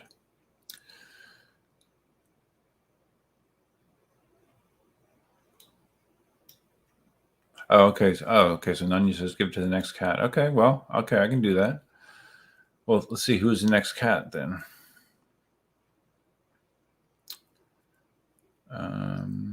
Now I gotta go. Okay, so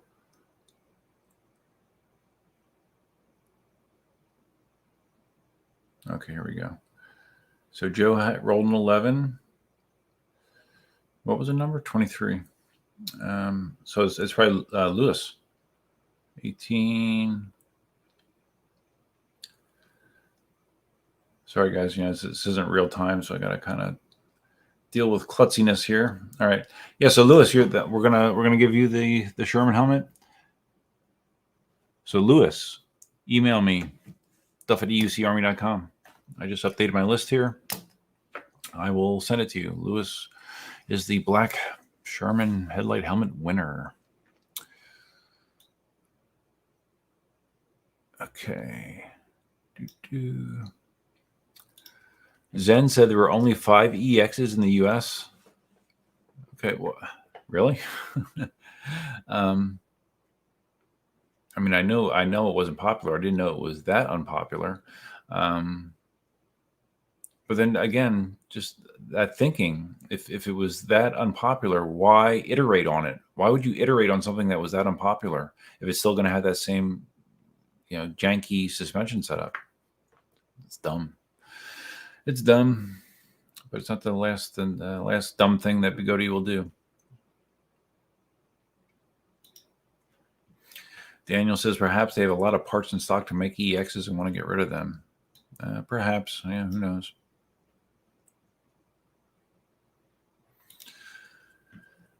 Larry with another one. Bigoti heard riders are doing drills, and so yeah, gotcha.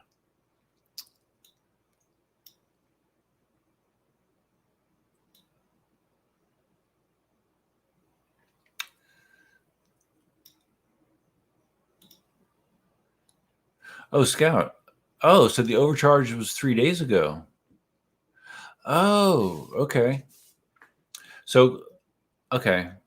So originally on the M Super, you did blow the control board, right, on a climb. Okay. I assume my memory was bad. Okay, so you had it cut out 3 days ago going down a hill. All right. So it just shut off. It didn't blow the board, did it? It just shut off on you? Yeah, concussions are no joke, man. Oh, no helmet. Oh, fuck, man. That sucks. Eesh.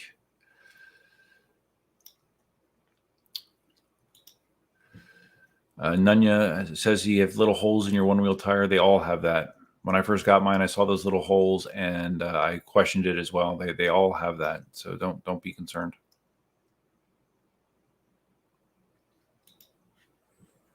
So, so you were going down a steep hill in a snowstorm. All right, wow. All right, not a good combination. Well, you've learned a valuable lesson, right? You probably will not do that again. And Nanya, the good news is you can bid on. I have 2 more of these headlight helmets, and I have the V12 almost complete print display helmet, and I have 2 more shirts or 3 more shirts. So you can participate again. I have 3 more shirts. So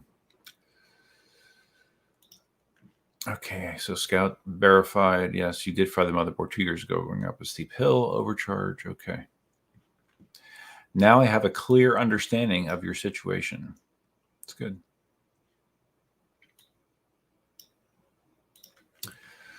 Joe's been looking to get a haptic vest to go with your VR setup. Any experience with this vest? What's your VR headset? Do you have like a wired headset like that you attach to your PC, or a Quest? I have no experience with haptic vests. I know what they are. You can get haptic vests. You can get haptic gloves. And those of you that aren't into VR, basically what that does is it allows, like say you're doing a shooting game or something. If you have a haptic vest, is literally a vest that if you would get shot, you would feel it. You would feel the pressure hit your body, so it makes it more of an immersive experience. But no, to be quite honest with you, I've been having a really, really difficult time finding the time to play with my Quest. If I have free time, I'm either like catching up on some of my content on like Netflix or Disney Plus, or I'm playing WoW. I've had a really hard time finding the time to play on the Quest, and it's unfortunate because it's awesome, but I'm not finding the time to do it right now. It's a bummer.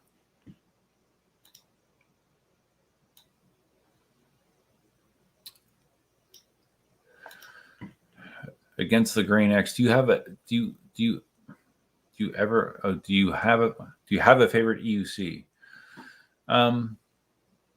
No, I wouldn't. I mean, if you ask me, like if I could only have one EUC out of the ones I have right now, I have a veteran Sherman, I have the V11, I have the V12, I have the M10-3.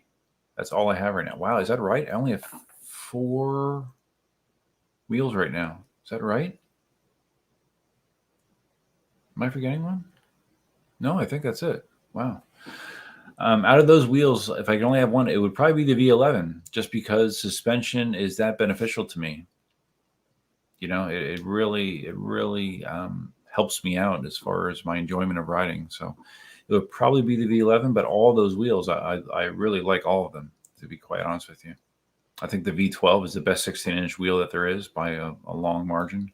Sherman, the range king outside of the Commander, and it's just such a raw and different looking wheel.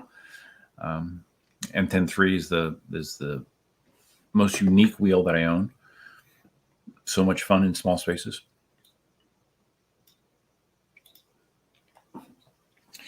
All right, so more of the aftermath of Scout's M Super issue. I jumped off the wheel so it didn't blow the board or shut off, but I should have just stayed on the wheel and kept braking or turned into a snowbank. Yeah, wow. That does not sound like a good time. Nunya says, knowing what I know now, I would have gotten an e-scooter, but the EUCs look awesome. Well, I had a Dualtron. I've actually had 2 scooters. I had a Dualtron 2 Limited that I sold a few weeks ago, and I also had an Ultron scooter, which is like a third, like kind of a generic Chinese scooter, which was okay. It wasn't great. The scooters are they're fun, And I mean, they're good at covering long distances. They're 2 wheels instead of 1, so there's a degree of safety, even though those wheels are rather small. So there is the possibility for things getting a little bit squirrely, especially at higher speeds. But I just didn't find it all that much fun. I mean, it is cool when you have a dual motor scooter to squeeze the throttle and have both wheels like spin out when you pull out. The torque is crazy. But I've found all my other PEVs more enjoyable overall to ride, and that even includes the electric skateboards, like the Ranger, the one wheels, the EUCs. As far as fun goes, I found all those more fun than electric scooters to ride, personally.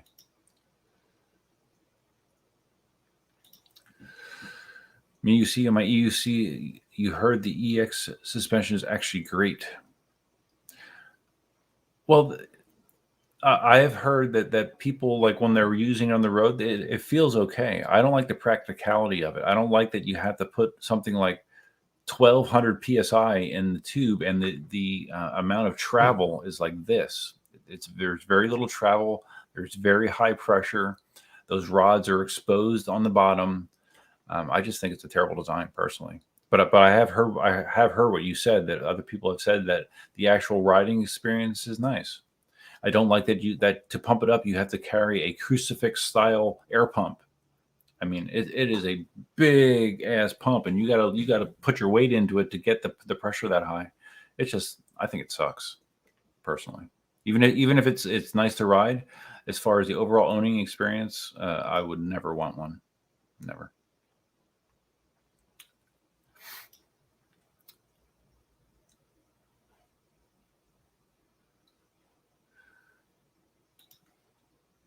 Oh, so Nunya says that they were leaking holes. Okay. No, I had no leaking out of mine. I had no slime coming out of mine.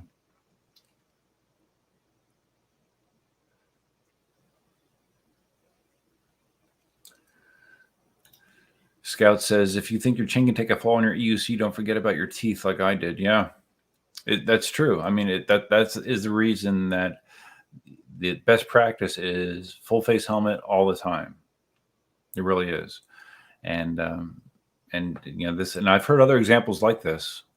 People going slow without a helmet in your case, or with just a skater helmet, and their face got all kinds of screwed up, man. If you go down in just the right way, it's a bad time. And a full face helmet will protect you in those situations.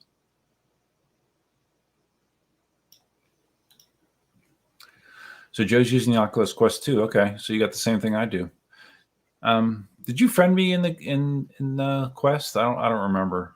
I don't have a lot of friends in Quest, but if you didn't, you can. I have probably 15 games on there, 20 games maybe even, and they're good. They're all good. They're very engaging and cool. Sometimes I scratch my head where you just wonder where the time goes, but the bottom line is I just have not been getting time in VR, unfortunately. And like doing simple things in VR, like I really enjoy like watching like movies in VR when you're in like those virtual theaters. I think that's really cool. You can watch TV in VR. There's so much you can do in there. I don't know. I am trying to cut down on some of the stuff I'm consuming on TV just to free up some of that time. Okay, let's do another. We'll do a shirt again. This was on the top. This is a medium EUCArmy.com shirt. Medium EUCA shirt. So we're going to do. Now remember, you vote one time. Vote one time. 1 to 100. Closest wins. So anyways, yeah, I'd like to get more time in VR. Got to figure out a way to do it. If I could only retire, that's what I need to do. I need to retire, but unfortunately I'm 8 years plus away from that. Nunya, I favor right-hand turns. And 350 miles on that side of my Vega is garbage. Well, the everyone tells me in the one-wheel community that the Whisper tire is the tire to get. Everyone says that the Whisper tire is a fantastic tire. I still have the original slick on mine, the Vega on mine. I have probably 500 miles, between 400 and 500 miles on my one wheel, I think. I have to verify that. And my tire's okay. It's getting a little worn, but it's okay. Oh, man.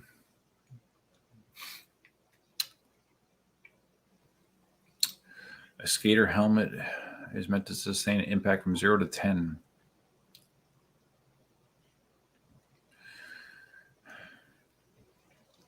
Well, thanks for depressing me. I have heard that a skater helmet doesn't have the same sort of crash protection.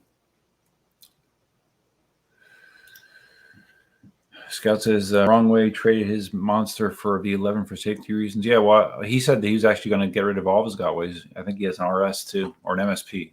MSP, I think. I think he's getting rid of all of them. And he really likes the V12. He's a big fan of the V12. And so am I.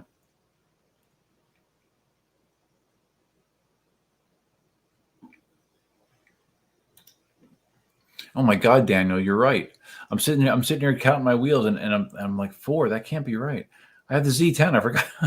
I forgot I had the freaking Z10 sitting in there too. Okay, so I have 5 wheels. Thanks for knowing my wheel inventory better than I do. Appreciate it.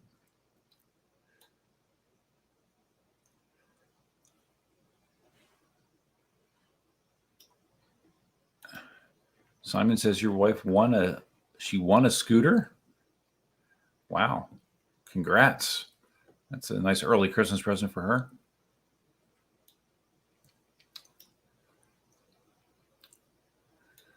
All right, so we got people voting here. Okay, there we go. I'm a little behind here. I'm catching up on the helmet talk.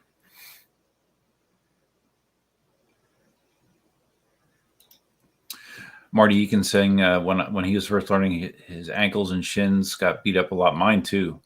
Like my ankles were like bruised. I felt like I had like a bone bruise on my ankles and shins from crashing and stuff.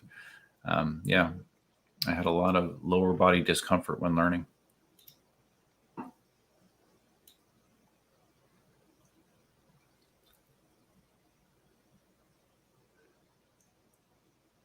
Okay, we got our votes coming in. Optimus Prime is here. Hey, buddy. Welcome. Okay, we got the votes. Okay. Stop voting. Okay, we're stopping the voting on the medium shirt. Now we're going to do a new random number. Here we go. 40. So let's scroll up here.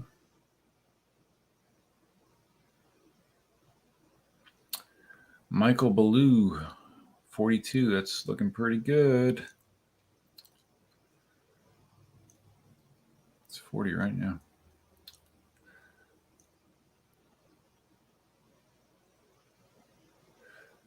Yep.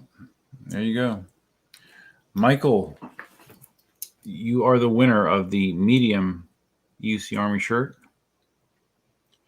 All you need to do is email me the email address you see in the scroller in the bottom of the screen. Email me, say, hey, I'm Michael. I won the medium shirt. Here's my address. And I will get that shipped out to you, hopefully on Monday. So congratulations. So we got 2 shirts left and 3 3D printed items.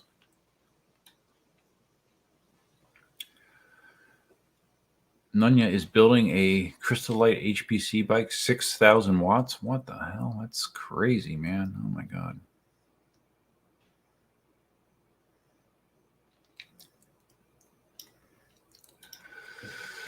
Larry says he always wears full face. Yeah, I don't think I've ever seen you not wearing full face. Larry, that's smart. That's what you should do. That is what you should do. Full face is the way to go. All right, so let's roll into because it's 10:15 and I want to get through these. We'll do the yellow full face headlight helmet for the Sherman. We're going to vote on that. Vote 1 to 100. Yellow. No. Okay. So now you can vote on the yellow headlight helmet again. Ideally, if you have a Sherman, I mean, if you don't have one, you can vote on it. I don't care, but it would be most helpful to Sherman owners, I would imagine.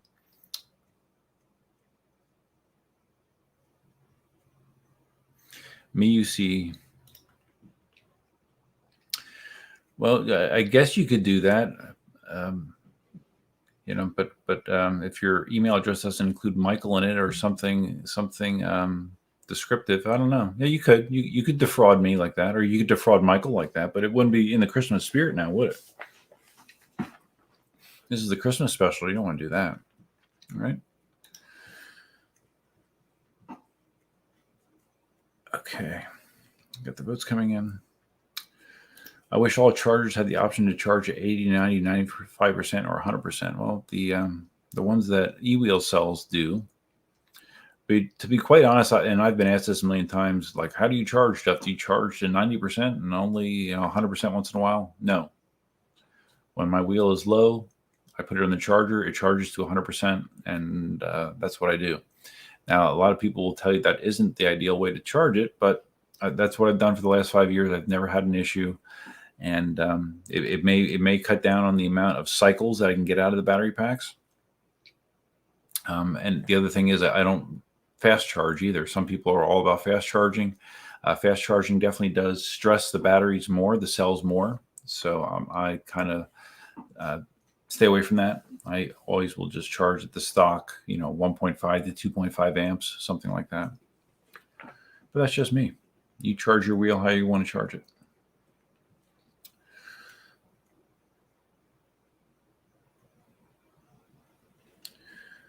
Someone else, yeah, Joe mentioned the eWheels chargers. Yep.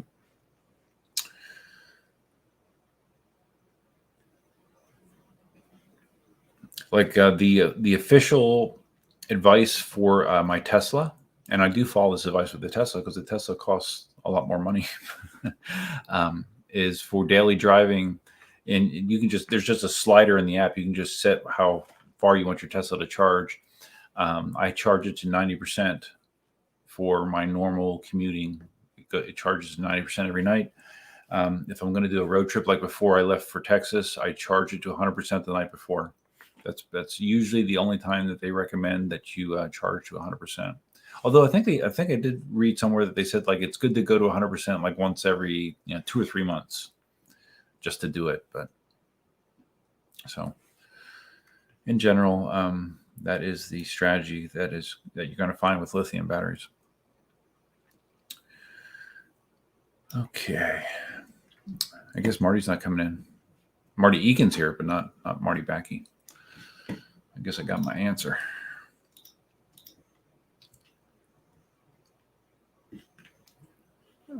Okay. Random number generator. All right.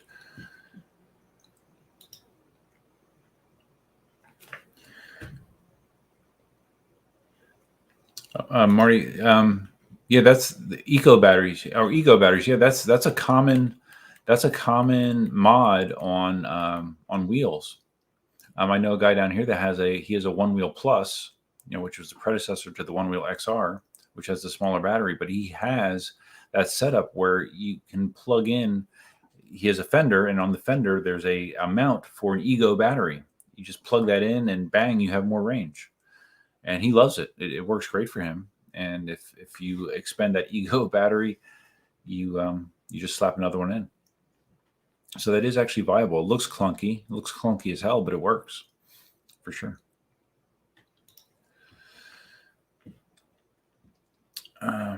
Yeah, well, you guys might have seen him in here in prior live streams. Clay, that's it. Clay drops in here once in a while. He's a big one wheeler. All right, I think the voting has slowed down. Stop voting. Stop voting.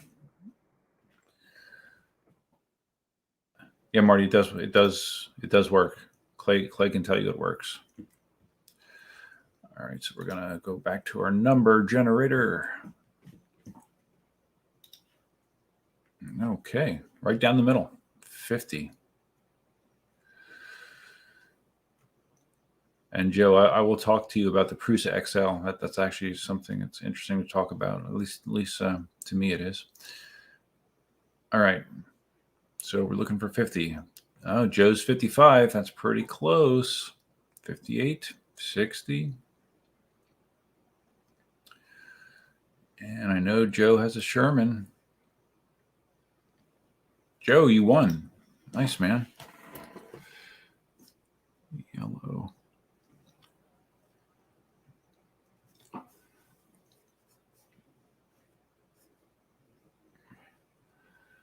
Now, Joe, I know I have your address somewhere, but if you just want to email me just as a visual reminder, that would be good. I kind of use my email as like my checklist, because once I pack and send something off, I delete the email and I know I'm done. So if you just want to email me just to make sure I stay on point, I would appreciate it. And then I'll send you the yellow headlight helmet. So as I was going through here, I was kind of, there's so many things that I it pops into my head. I'm like, oh, I really should do a video about this. And then I don't do it. And I'm very guilty of that, especially with my 3D printing stuff. But Joe asked about the Prusa XL. And I didn't do, I didn't do a video about it. So yeah, Joe's asking, and no one really knows that I did order one. Most of the printers that I use in my hobby room are Prusa printers. I love Prusas. They're expensive, but they're good. They're good printers. The one thing that Prusa did not have was a large format printer. That was a knock on the Prusas. They don't have the big printers. Like I have a CR10S Pro in there. I have an Anycubic Kiron, which are both large format printers. They have a big print bed. So we can hide this again. A big print bed. Prusa didn't have that. Prusa just announced a few weeks ago the Prusa XL. It's a Core XY printer, and what a Core XY printer means is, like on my other Prusas, the print bed is here and the print head is here, and the print head goes up and down as it builds the as it builds the model.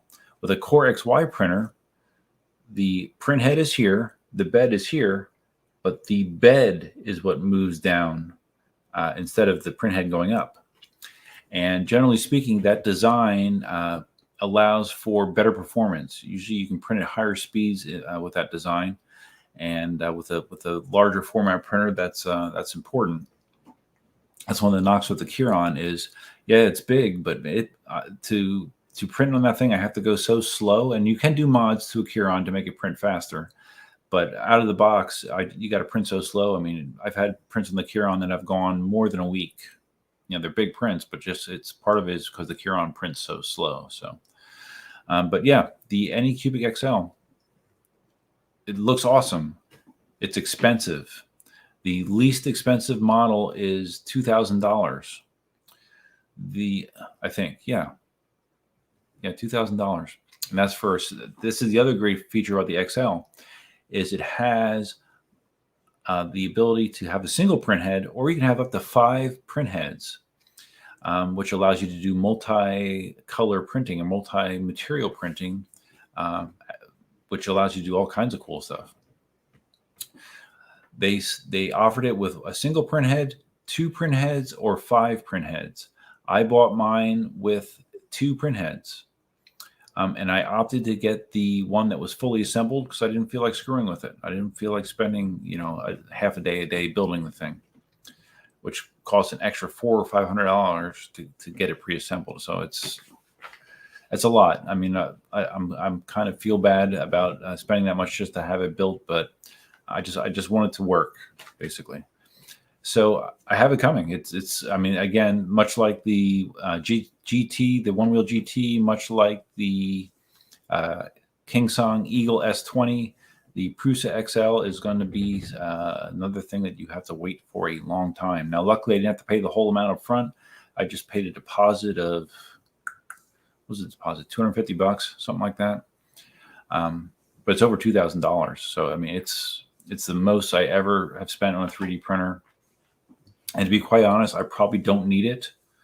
What I have is more than enough to satisfy my 3D printing needs. But what will wind up happening is I'll get that printer and I will sell or give away some of my other ones because I don't need all the printers that I have. I really could probably get rid of 2 or 3 printers and not have it impact me whatsoever. So the short answer is yes. I'm adding a Prusa XL to my collection. Should be awesome.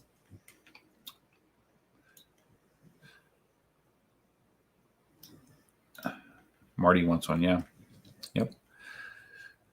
Yep, I want one. I'm buying one. Whether I need it or not, I'm buying one. Because I've wanted a large format Prusa printer forever. And it's cool because it has the newer interface like the Prusa Minis, which I really like. I love the UI on a Prusa Mini compared to the original Prusas, the MK3s and the MK3Ss. It works fine, the interface, but the interface on the Prusa Mini is so much better, and it looks like the XL is very similar. So I'm sure I'm going to love it, but I'm going to have to wait. I think they're not supposed to be shipping until second quarter 2022. And again, Prusa, much like other companies, those estimates are likely to shift backwards.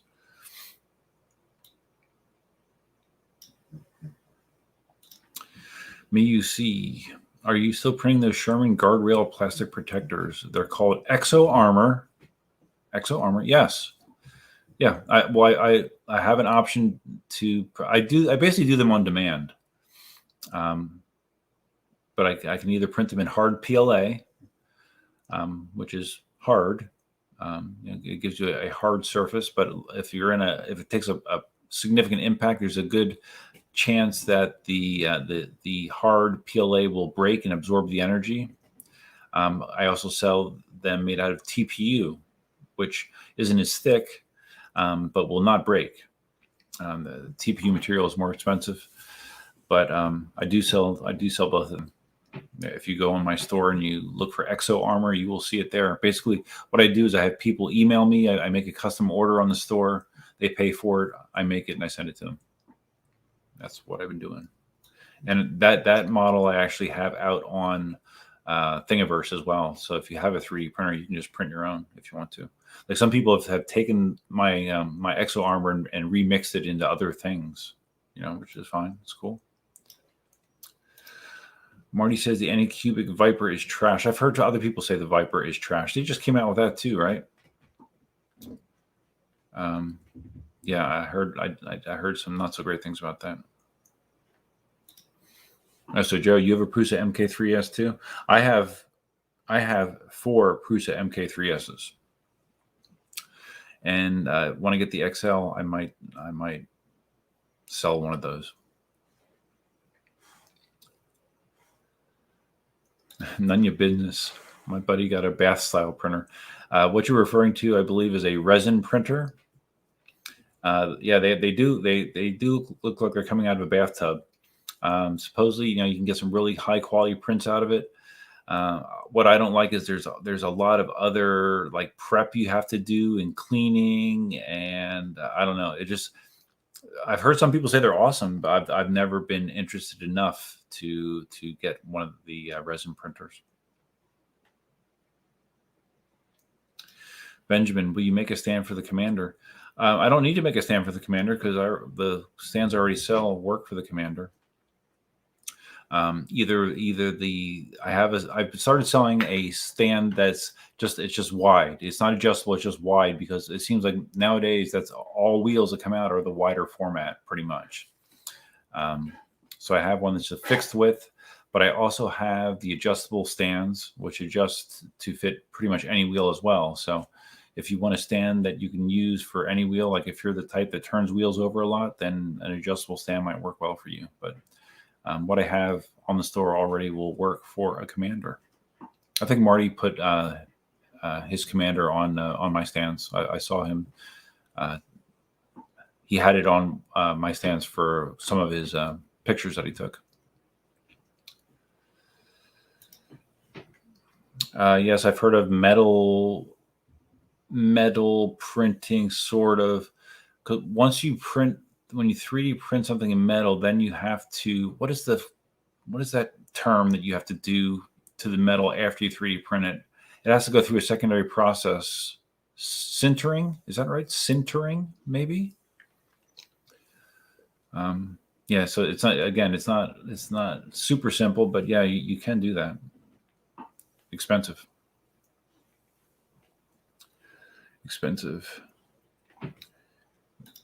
Voy, FYI, Mariana. Voy. I don't know what voy is.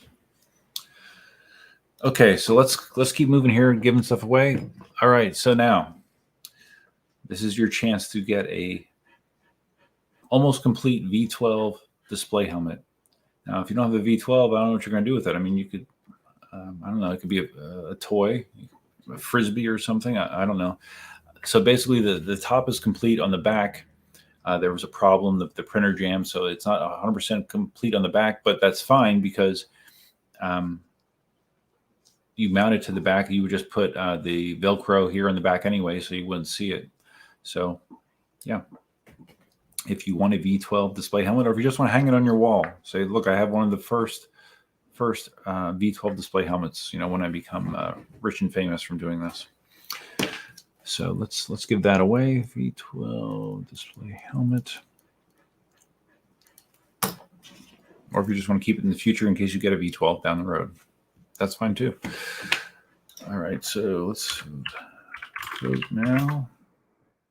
V12 helmet 1 to 100. Okay. You're now voting on the V12 display helmet. All right. I'm just scrolling up while this is going here.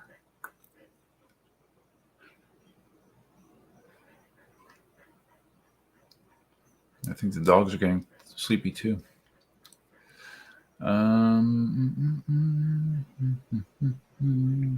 Okay, yes.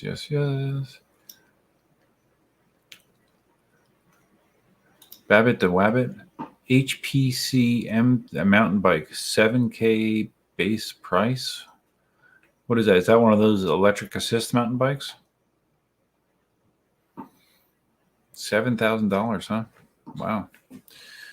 You better ride your mountain bike quite a bit to justify that.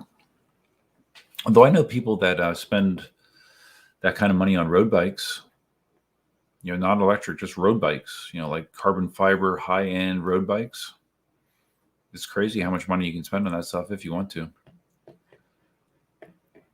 I don't want to. Oh. All right, we got a lot of votes, 1 to 100 that are...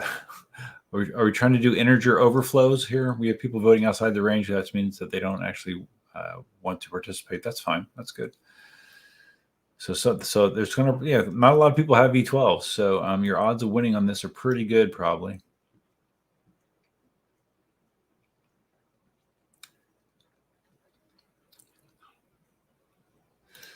Joe's out. Okay, yeah. Thanks. I appreciate it, man. Yeah, I doubt that I'll live stream again before Christmas, but who knows? If I have nothing going on, maybe I will. I don't know. Who knows? Be nice if I could live stream before New Year's, though, for sure. So we shall see. We shall see. MUC says, yeah, wait till EUCs get to be 7K. No, thank you. I mean, the S20 is really like the ceiling of what I would even consider, because that's going to be what, 3,200 or something like that. That's really pushing it for me as well. So there has to be a line for everybody, and I am right against that line with the S20. I kind of refuse to go any higher than that, unless people are going to start just giving me wheels.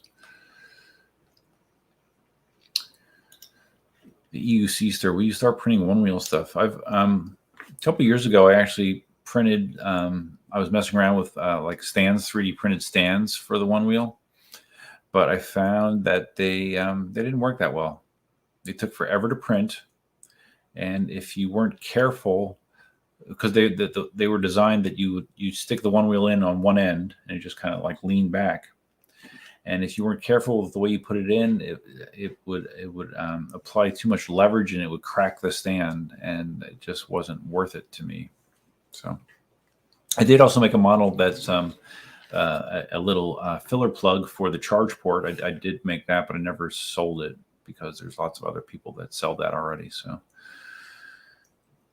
and the one wheel accessory market is already quite big. There's tons and tons of stuff out there. Okay, let's stop voting. I don't. Do we have more than one vote for this, for the V12 bumper? Let me see here.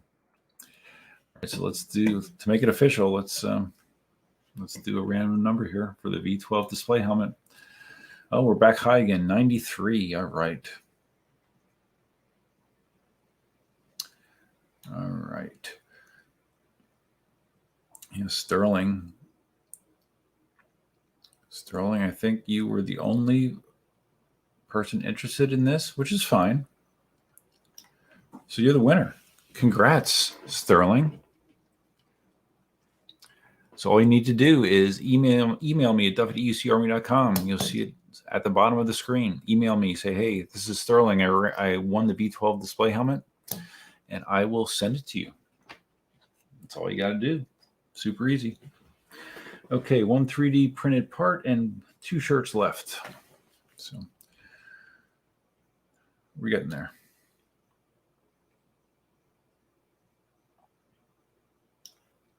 Optimus says, let's get rid of this again. What is the future for EUC during COVID? Do you think more people is riding out or less? I think more. Well, I mean, I think in general, EUC, the EUC hobby is clearly growing, and it's it's an outdoor activity, and at least in Florida, COVID isn't hardly even talked about, even though I don't know that's necessarily smart, but yeah, it's kind of business as usual here. So I think EUC riding goes hand in hand with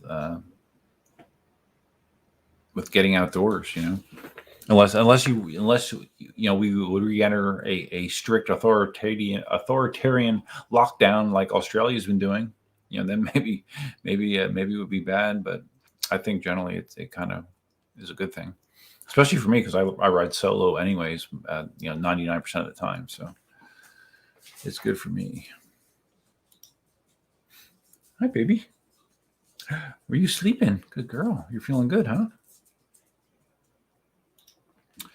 Me, EUC. Duff, would you ride a motorcycle EUC hybrid vehicle? Think Harley size EUC that goes 90 miles an hour. If not, at the point, would you not ride the newest wheel? Well, I mean, they have electric, they have high power electric bikes already that look like motorcycles, like the Suron, right? I don't know if it can go 90. Maybe it can.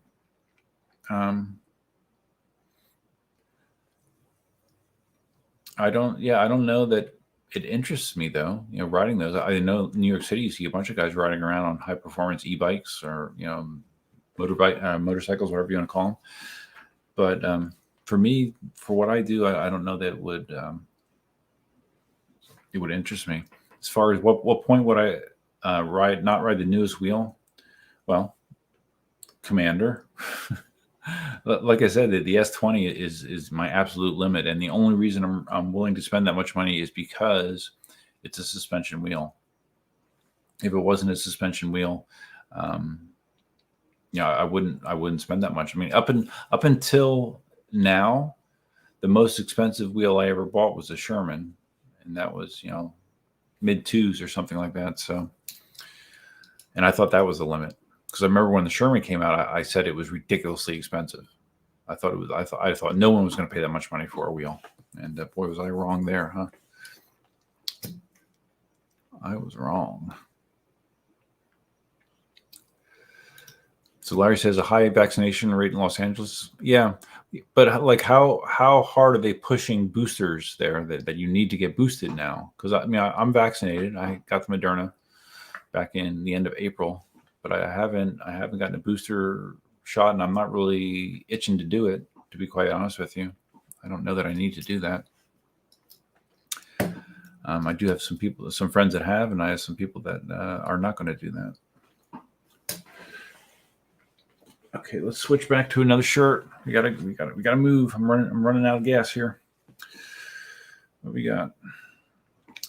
Okay, we got a medium No Skill Zombie Rider EUC Army shirt. It's a medium. Medium. Okay, we're gonna vote on that one. Vote on the 100. Medium.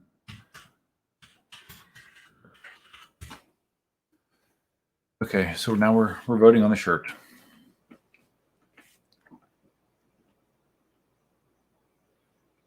Simon says their local rider group grew heaps during COVID. Lots of people bought UCs to avoid commuting. Yeah, that's true. Yeah. I think overall it definitely benefited from COVID, I think. Except for the whole, if you lost your job kind of deal or your business shut down, then you probably don't have the money to be buying an EUC. You got that little gotcha there. Any news on the Eagles? Are we talking about the Philadelphia Eagles or the Eagles S20? Eagles S20, someone pointed out earlier that because originally the delivery expectation was posted as December. Now that has been moved to March on eWheel's site. So yeah, you're talking about the Philadelphia Eagles. They have a bye week this week. So I don't have much to say about them. Corey got both vaccine doses and the booster. Got COVID 8 days after the booster shot. Yeah, well, I've heard that's, to me, that's one of the misconceptions when the whole vaccine scenario was rolled out. It was pitched to the public, in my opinion, as, okay, well, if you got the vaccine, you're good, man. You're not going to get COVID. Well, of course, we all know that's not true.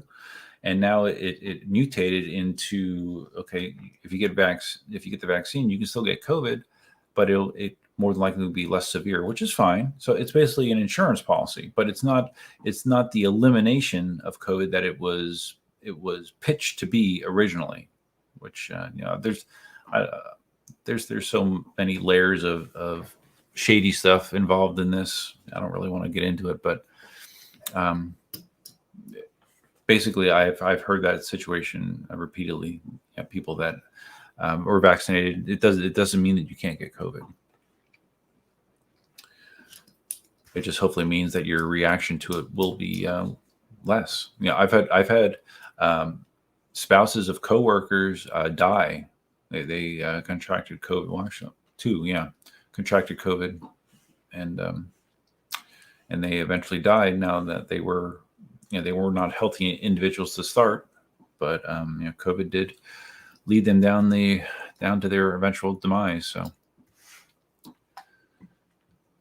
if anyone learned anything from this, you should try to be healthier, because there's a lot of unhealthy people in this world, especially in the United States, man. The United States has a lot of overweight individuals. All right, so we got our voting going here. Let's see, did we stop the voting? Yeah. Okay, stop voting. We're stopping voting on the shirt. And we're going to be random. Once again, let's be random. 40 is our random number. So, okay, where did I start? 40. Okay, we got Larry at 33.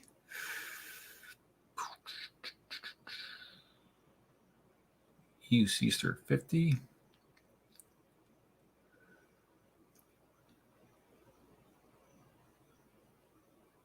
Oh, Larry, I think you are the winner. Only 7 away, right? 33. Yeah. Congrats, Larry. Maybe you can give this to your daughter or your wife, because I know you have one shirt already.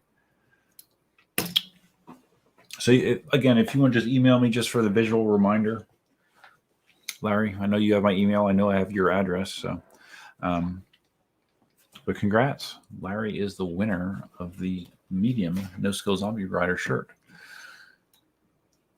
Okay. Let's see. We got some more COVID talk here. Just looking here. Optimus. I heard you get arm pains on the booster. Is that right? Well, you can get arm pains with any of them, I guess.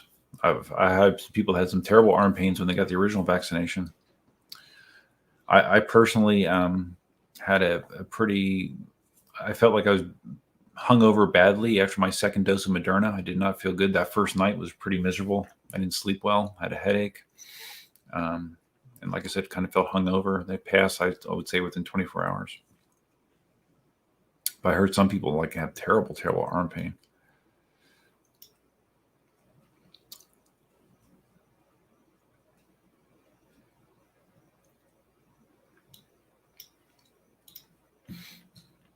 Corey says he did not get very sick from COVID. Yeah, that's basically the point. Actually, I have someone in my department. Yeah, he was vaxxed. I forgot he was vaxxed, and he got COVID as well. And his symptoms were basically just like a cold. It wasn't debilitating. He didn't have to get additional medical care. So.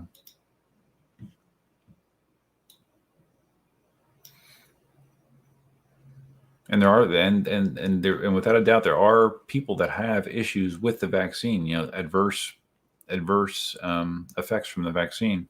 I don't think I've mentioned this before, but my ex-girlfriend from high school got the first dose of vaccine earlier this year, and she died in her sleep that night.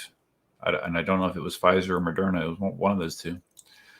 And she passed away. Again, she was not a healthy individual going into it, but still, it's not good.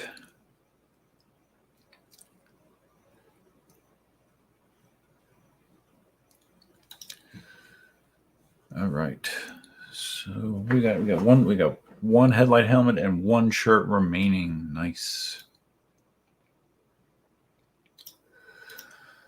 So Nunya No 6. Yeah, that's hearing it on the news and hearing, because there definitely is some inflation of numbers going on. But when you start hearing people in your circles or your circles of your circles that have firsthand experiences, that makes it a little bit more real. At least it does for me.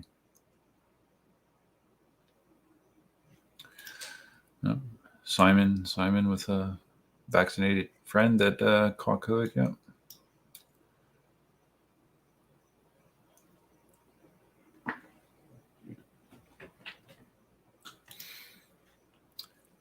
Scouts. Yeah, maybe Scout. Who knows? I don't know. There's definitely some people pulling strings, I believe, at a high level in many aspects of our lives.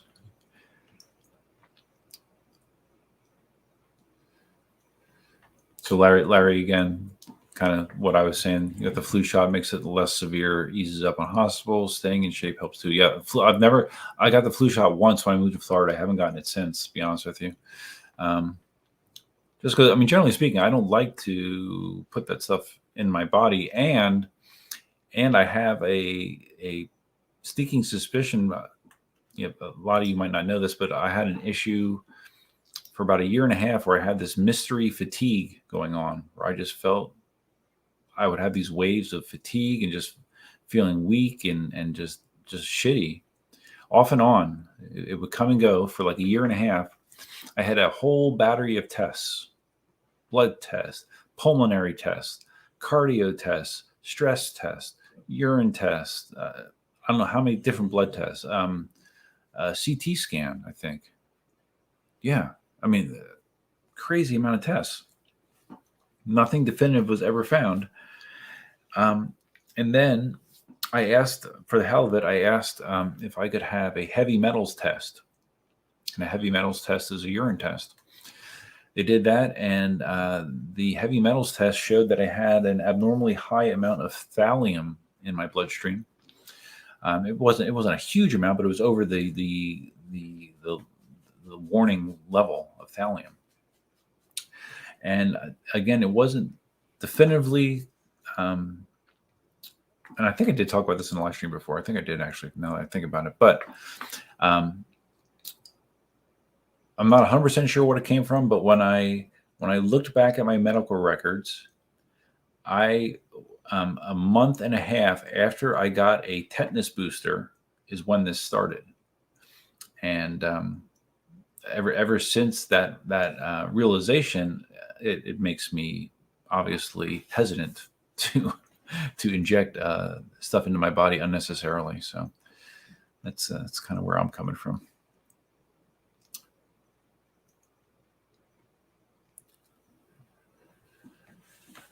Okay, let's see. Let's go back to the headlight helmet. Now this is seafoam. This is a weird color, sort of, that I've had for a long time, and I just kept printing until I ran out of it. So I actually did run out of it, and I finished the last part of it in black. So it's a two-tone full-face headlight helmet. I believe the only one in existence right now, and we'll give this away. So let's.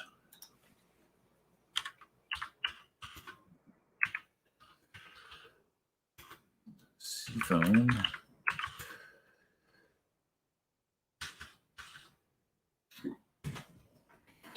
Okay.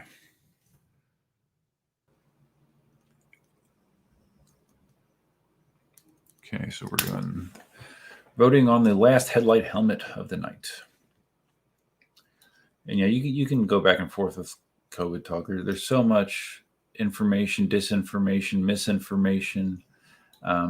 It makes it difficult to impossible to really know the truth about anything. And I think that's working as intended. I think powers that be like for the general public to be at each other's throats and to not really know which way is up. I think it benefits them, and they're definitely doing a good job at that.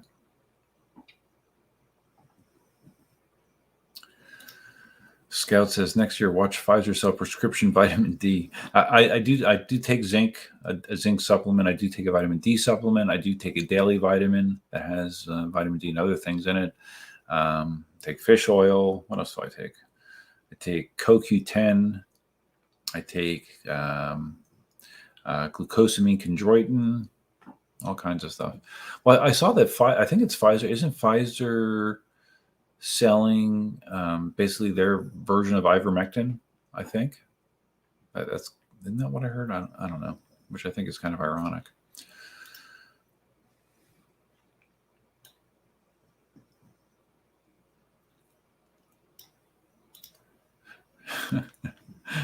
Scout says prescription sunlight at Pfizer certified sunning centers. Yeah, I hear you. Yeah, there definitely is a financial incentive here for sure, right? MeUC, the fastest I've gone on an EUC. Anyone? The fastest I've gone on an EUC is 40. On the Sherman, I did 40, either 42 or 43.6, I think. So right around 43 or so. Not something that I found enjoyable. Low 30s, I like riding low 30s on a wheel like the Sherman or the V12 can do that as well. But I don't feel the need to ride 40 plus. No thanks.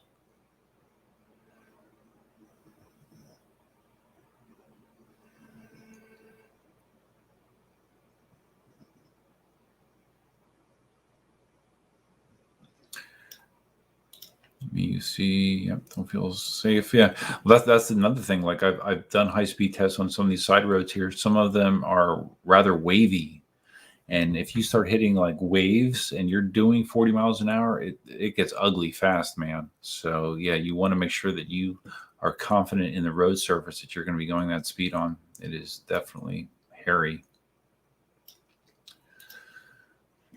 Oh, Corey, you hit 38 in the V12. Really nice. I think the highest I hit on my V12 is 34, maybe 35, something like that. That's enough. It was good. Larry says the Moderna booster is a half dose. Yeah, I know it's a lower dosage, right? I did hear that,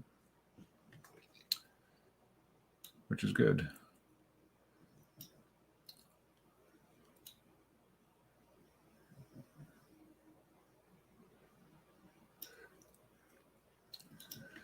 You see, well, like I just said earlier, I do know people that have from COVID and the shot, both. So both situations are pretty terrible. Hey, Simon, sounds like you guys have a vax mandate, which they were talking about it here. I don't think it's going to actually fly, though. And to be quite honest, I don't really agree with it. I think if you want to do it, you should do it. It's like I said, it could be an insurance policy for you, but if you don't want to do it, okay, don't do it. And my main thinking for that is just because of what we've been talking about here is even if you're vaccinated, you can still get it and you can still transmit it to other people. So I don't see that it's the godsend that it originally was being reported as. All right, how are we doing with our voting? Okay, I think votes are good. Hey, Wilson, what's up, man? You haven't been here in a long time, right? All right. Voting, stop. All right, so let's go back here. We're going to do another random, our second to last random number, thank God, right? 76 is our number. All right, Corey Smith with an 80. That's pretty strong.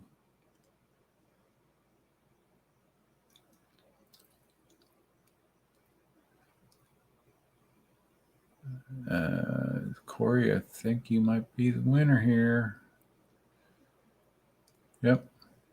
Corey, you are the winner. And if you don't like this color, you can always paint it, I guess, if you wanted to, right? It is an option. Okay, so Corey, just email me, duff@eucarmy.com. Say, hey, it's Corey. Here's my address. I won the Seafoam headlight helmet. I'll send it to you. One left. Okay, so what do we get here? Oh, someone said, yeah, Scott, glad you found out what was wrong. Well, yeah, I don't know. I guess I did. I don't know. I guess I did because it just eventually went away. But like I said, it was a year and a half.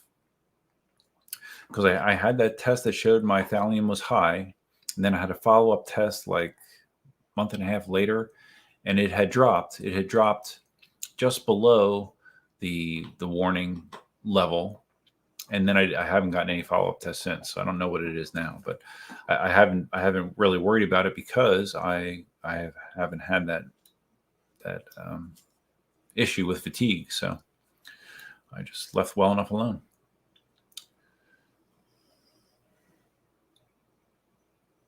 Okay. Optimus. Duff, is there a run flat type of tire for EUCs? If there is, I'm not aware of it. I have seen people talk about like those tires that you can see on like some cars that have no tube, like they're just like basically ribs, you know. But I don't know of anything like that for an EUC. It would be nice though. It would be nice to have like I don't know that it would be nice. I was going to say like a solid rubber tire, like some scooters have a solid rubber tire, which obviously you cannot get a flat. That would be nice, except for the fact that it would ride like a shopping cart. It would be very hard. So that would kind of suck.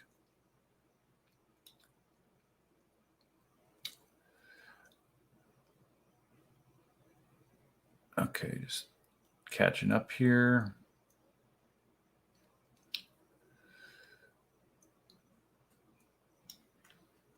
Simon, don't agree with the vaccine mandate. Yeah, I don't either.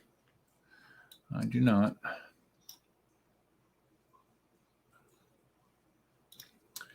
Harold says his V11 needs a little friend like a Sherman. Yeah, it's funny when you put a V11 next to a Sherman does kind of look little next to a V11 because the V11 sits so high. Like actually a V11 and an S18 next to a Sherman, both of those wheels look dramatically bigger than a Sherman. I have a picture. I think when I had all three of those wheels. I took a picture. I don't know where it is, but the Sherman in the middle, and it looked like the little brother.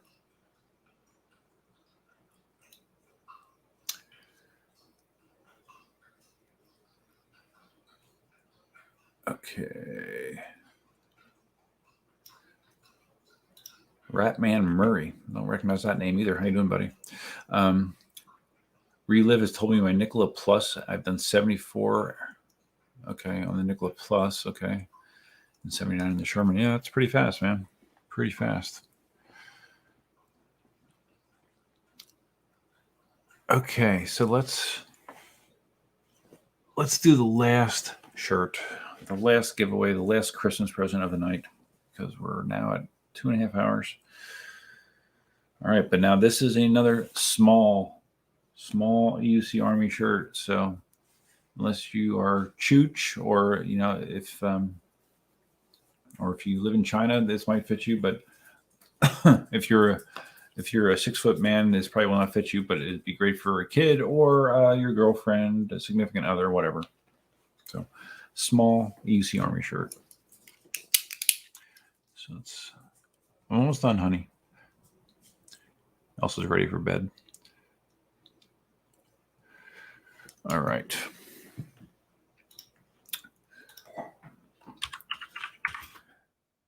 Anything good out there? Vote 1 to 100. Small EUCA shirt now. Last present of the night. All right.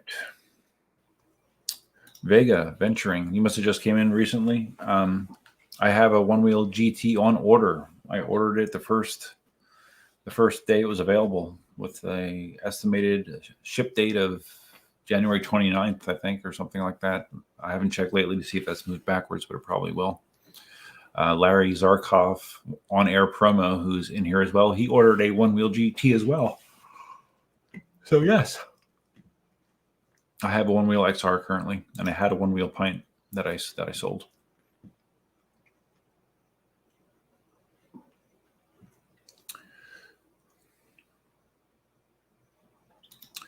Corey says he wishes the wheel well for the V12 was bigger so he could swap to a Kenda style tire. Yeah, I don't think you can get that in there as is, that's for sure.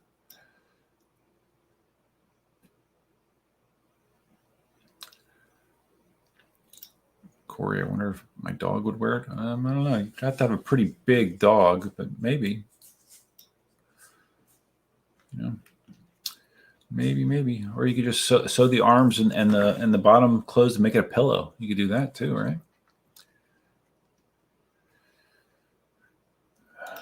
Lots of COVID stories here.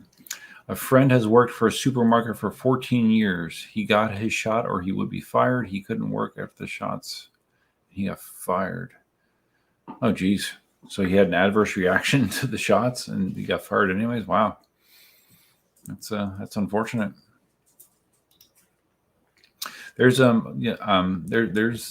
there's some businesses down here in Florida as well that had a vaccine mandate as well, like get it or you're gone. So that is around.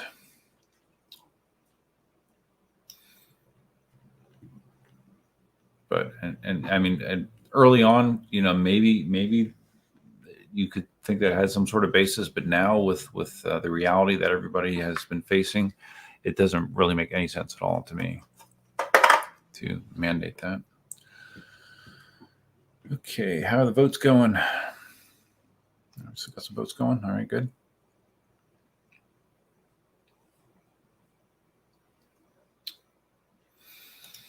No problem, Vega. No problem.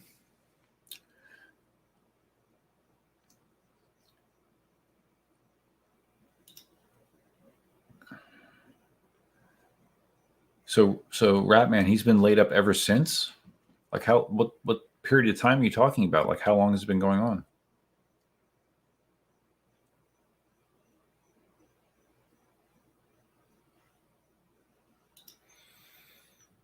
Yeah, I've had Vega. I've had people in my circle that have as well, for sure. All right, we're going to let the voting go on here for another 30 seconds or so, and then we will give away our last shirt of the night, our last present. Right, Elsa? Maybe you can go to bed. Yep, sounds good to me.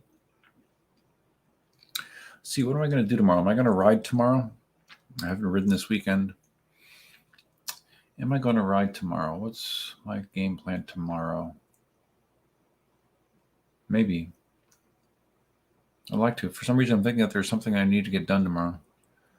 I'm in the middle of trying to plow through my Christmas stuff, trying to get all my Christmas gifting done as much as possible. I'm looking at my list here. And easy. Okay, yeah, I do have a couple people I got to figure out yet. And we're getting to the point where I better figure it out soon because, my family, I don't have any family that lives near me. So I have to ship things to them. So we're getting to the point where I need to make that happen sooner rather than later, or it will not get there before Christmas. Okay, are we done? There we go. We're done with the voting. All right. Stop voting now. Optimist, that's about how I'm doing with my Tesla. Did you see my Tesla road trip to Texas? There's two of my recent videos. I documented the trip to and from Texas, all around about a 2,800 mile road trip. It was interesting. Probably a little bit off a little bit more than I should have chewed. Let's put it that way. All right, let's do this random number. 53 is the number.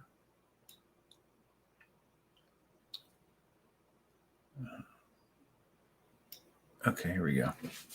53. So 62.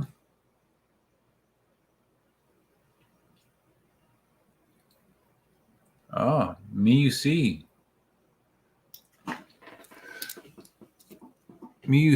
I think you're going to probably be the winner there. 51. 22. Yes. There you go. You are the winner. Me you see on my EUC are the winner of the last shirt. As I've said multiple times, email me at duff@eucarmy.com. See, this way you don't have to commit fraud. You can just email me and say, "Hey, it's me. UC. I won the EUC Army shirt. Here's my address," and I will send it out to you. So do that sooner the better, so I can get everybody taken care of. All right, so I'm going to do one last pass here through the comments. See if there's anything that I missed. Rat Man, I am the one that asked if we have to call you the driving neck with the irritating voice after your road trip videos. Oh, okay. Yes, I do. I do remember that comment. Thank you.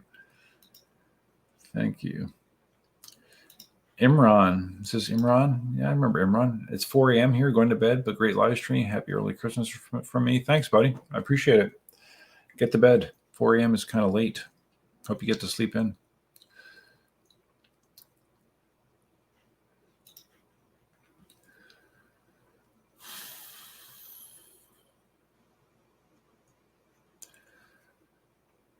Yeah.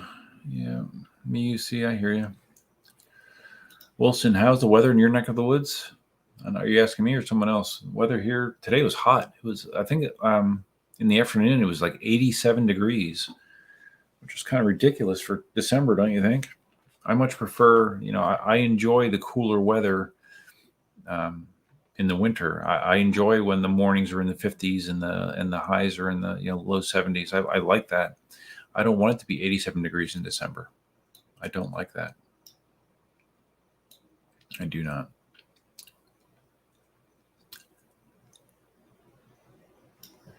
Spartacus got a foot of snow in Minnesota. That sucks.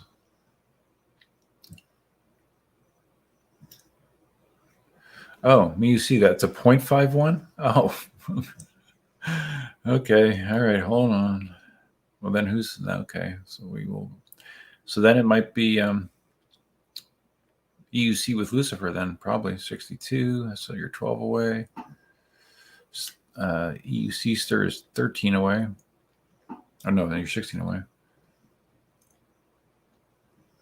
Yeah, I think it's EUC with Lucifer then. Okay. EUC with Lucifer. You are the new winner of the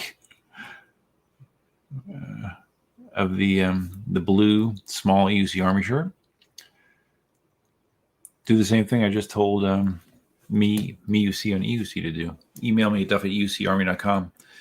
Tell me your address, and I will send you the shirt.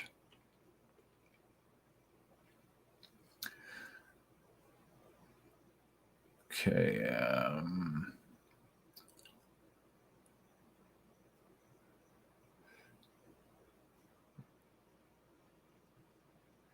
So we're talking about the grocery store guy. So he used up his sick leave. He used up his sick leave and then put him off about 6 weeks ago. Wow. So, wow. Yeah. So he felt shitty ever since. That's too bad. Wilson, do I play the new Halo? No. That's a PC and Xbox game? No. I played like the first 2 Halos. I used to be big into console gaming and Halos. Halo is a great game, but no, I'm not playing the new Halo.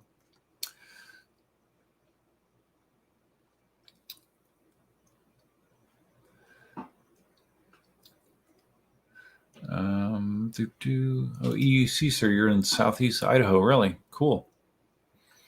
I've been in Idaho once on a road trip. We went to Craters of the Moon in Idaho. And we went to Pickle Palace or whatever, something like that in Idaho. Idaho seemed cool. And I think we stayed in Twin Falls, Idaho. I thought it was really a nice town.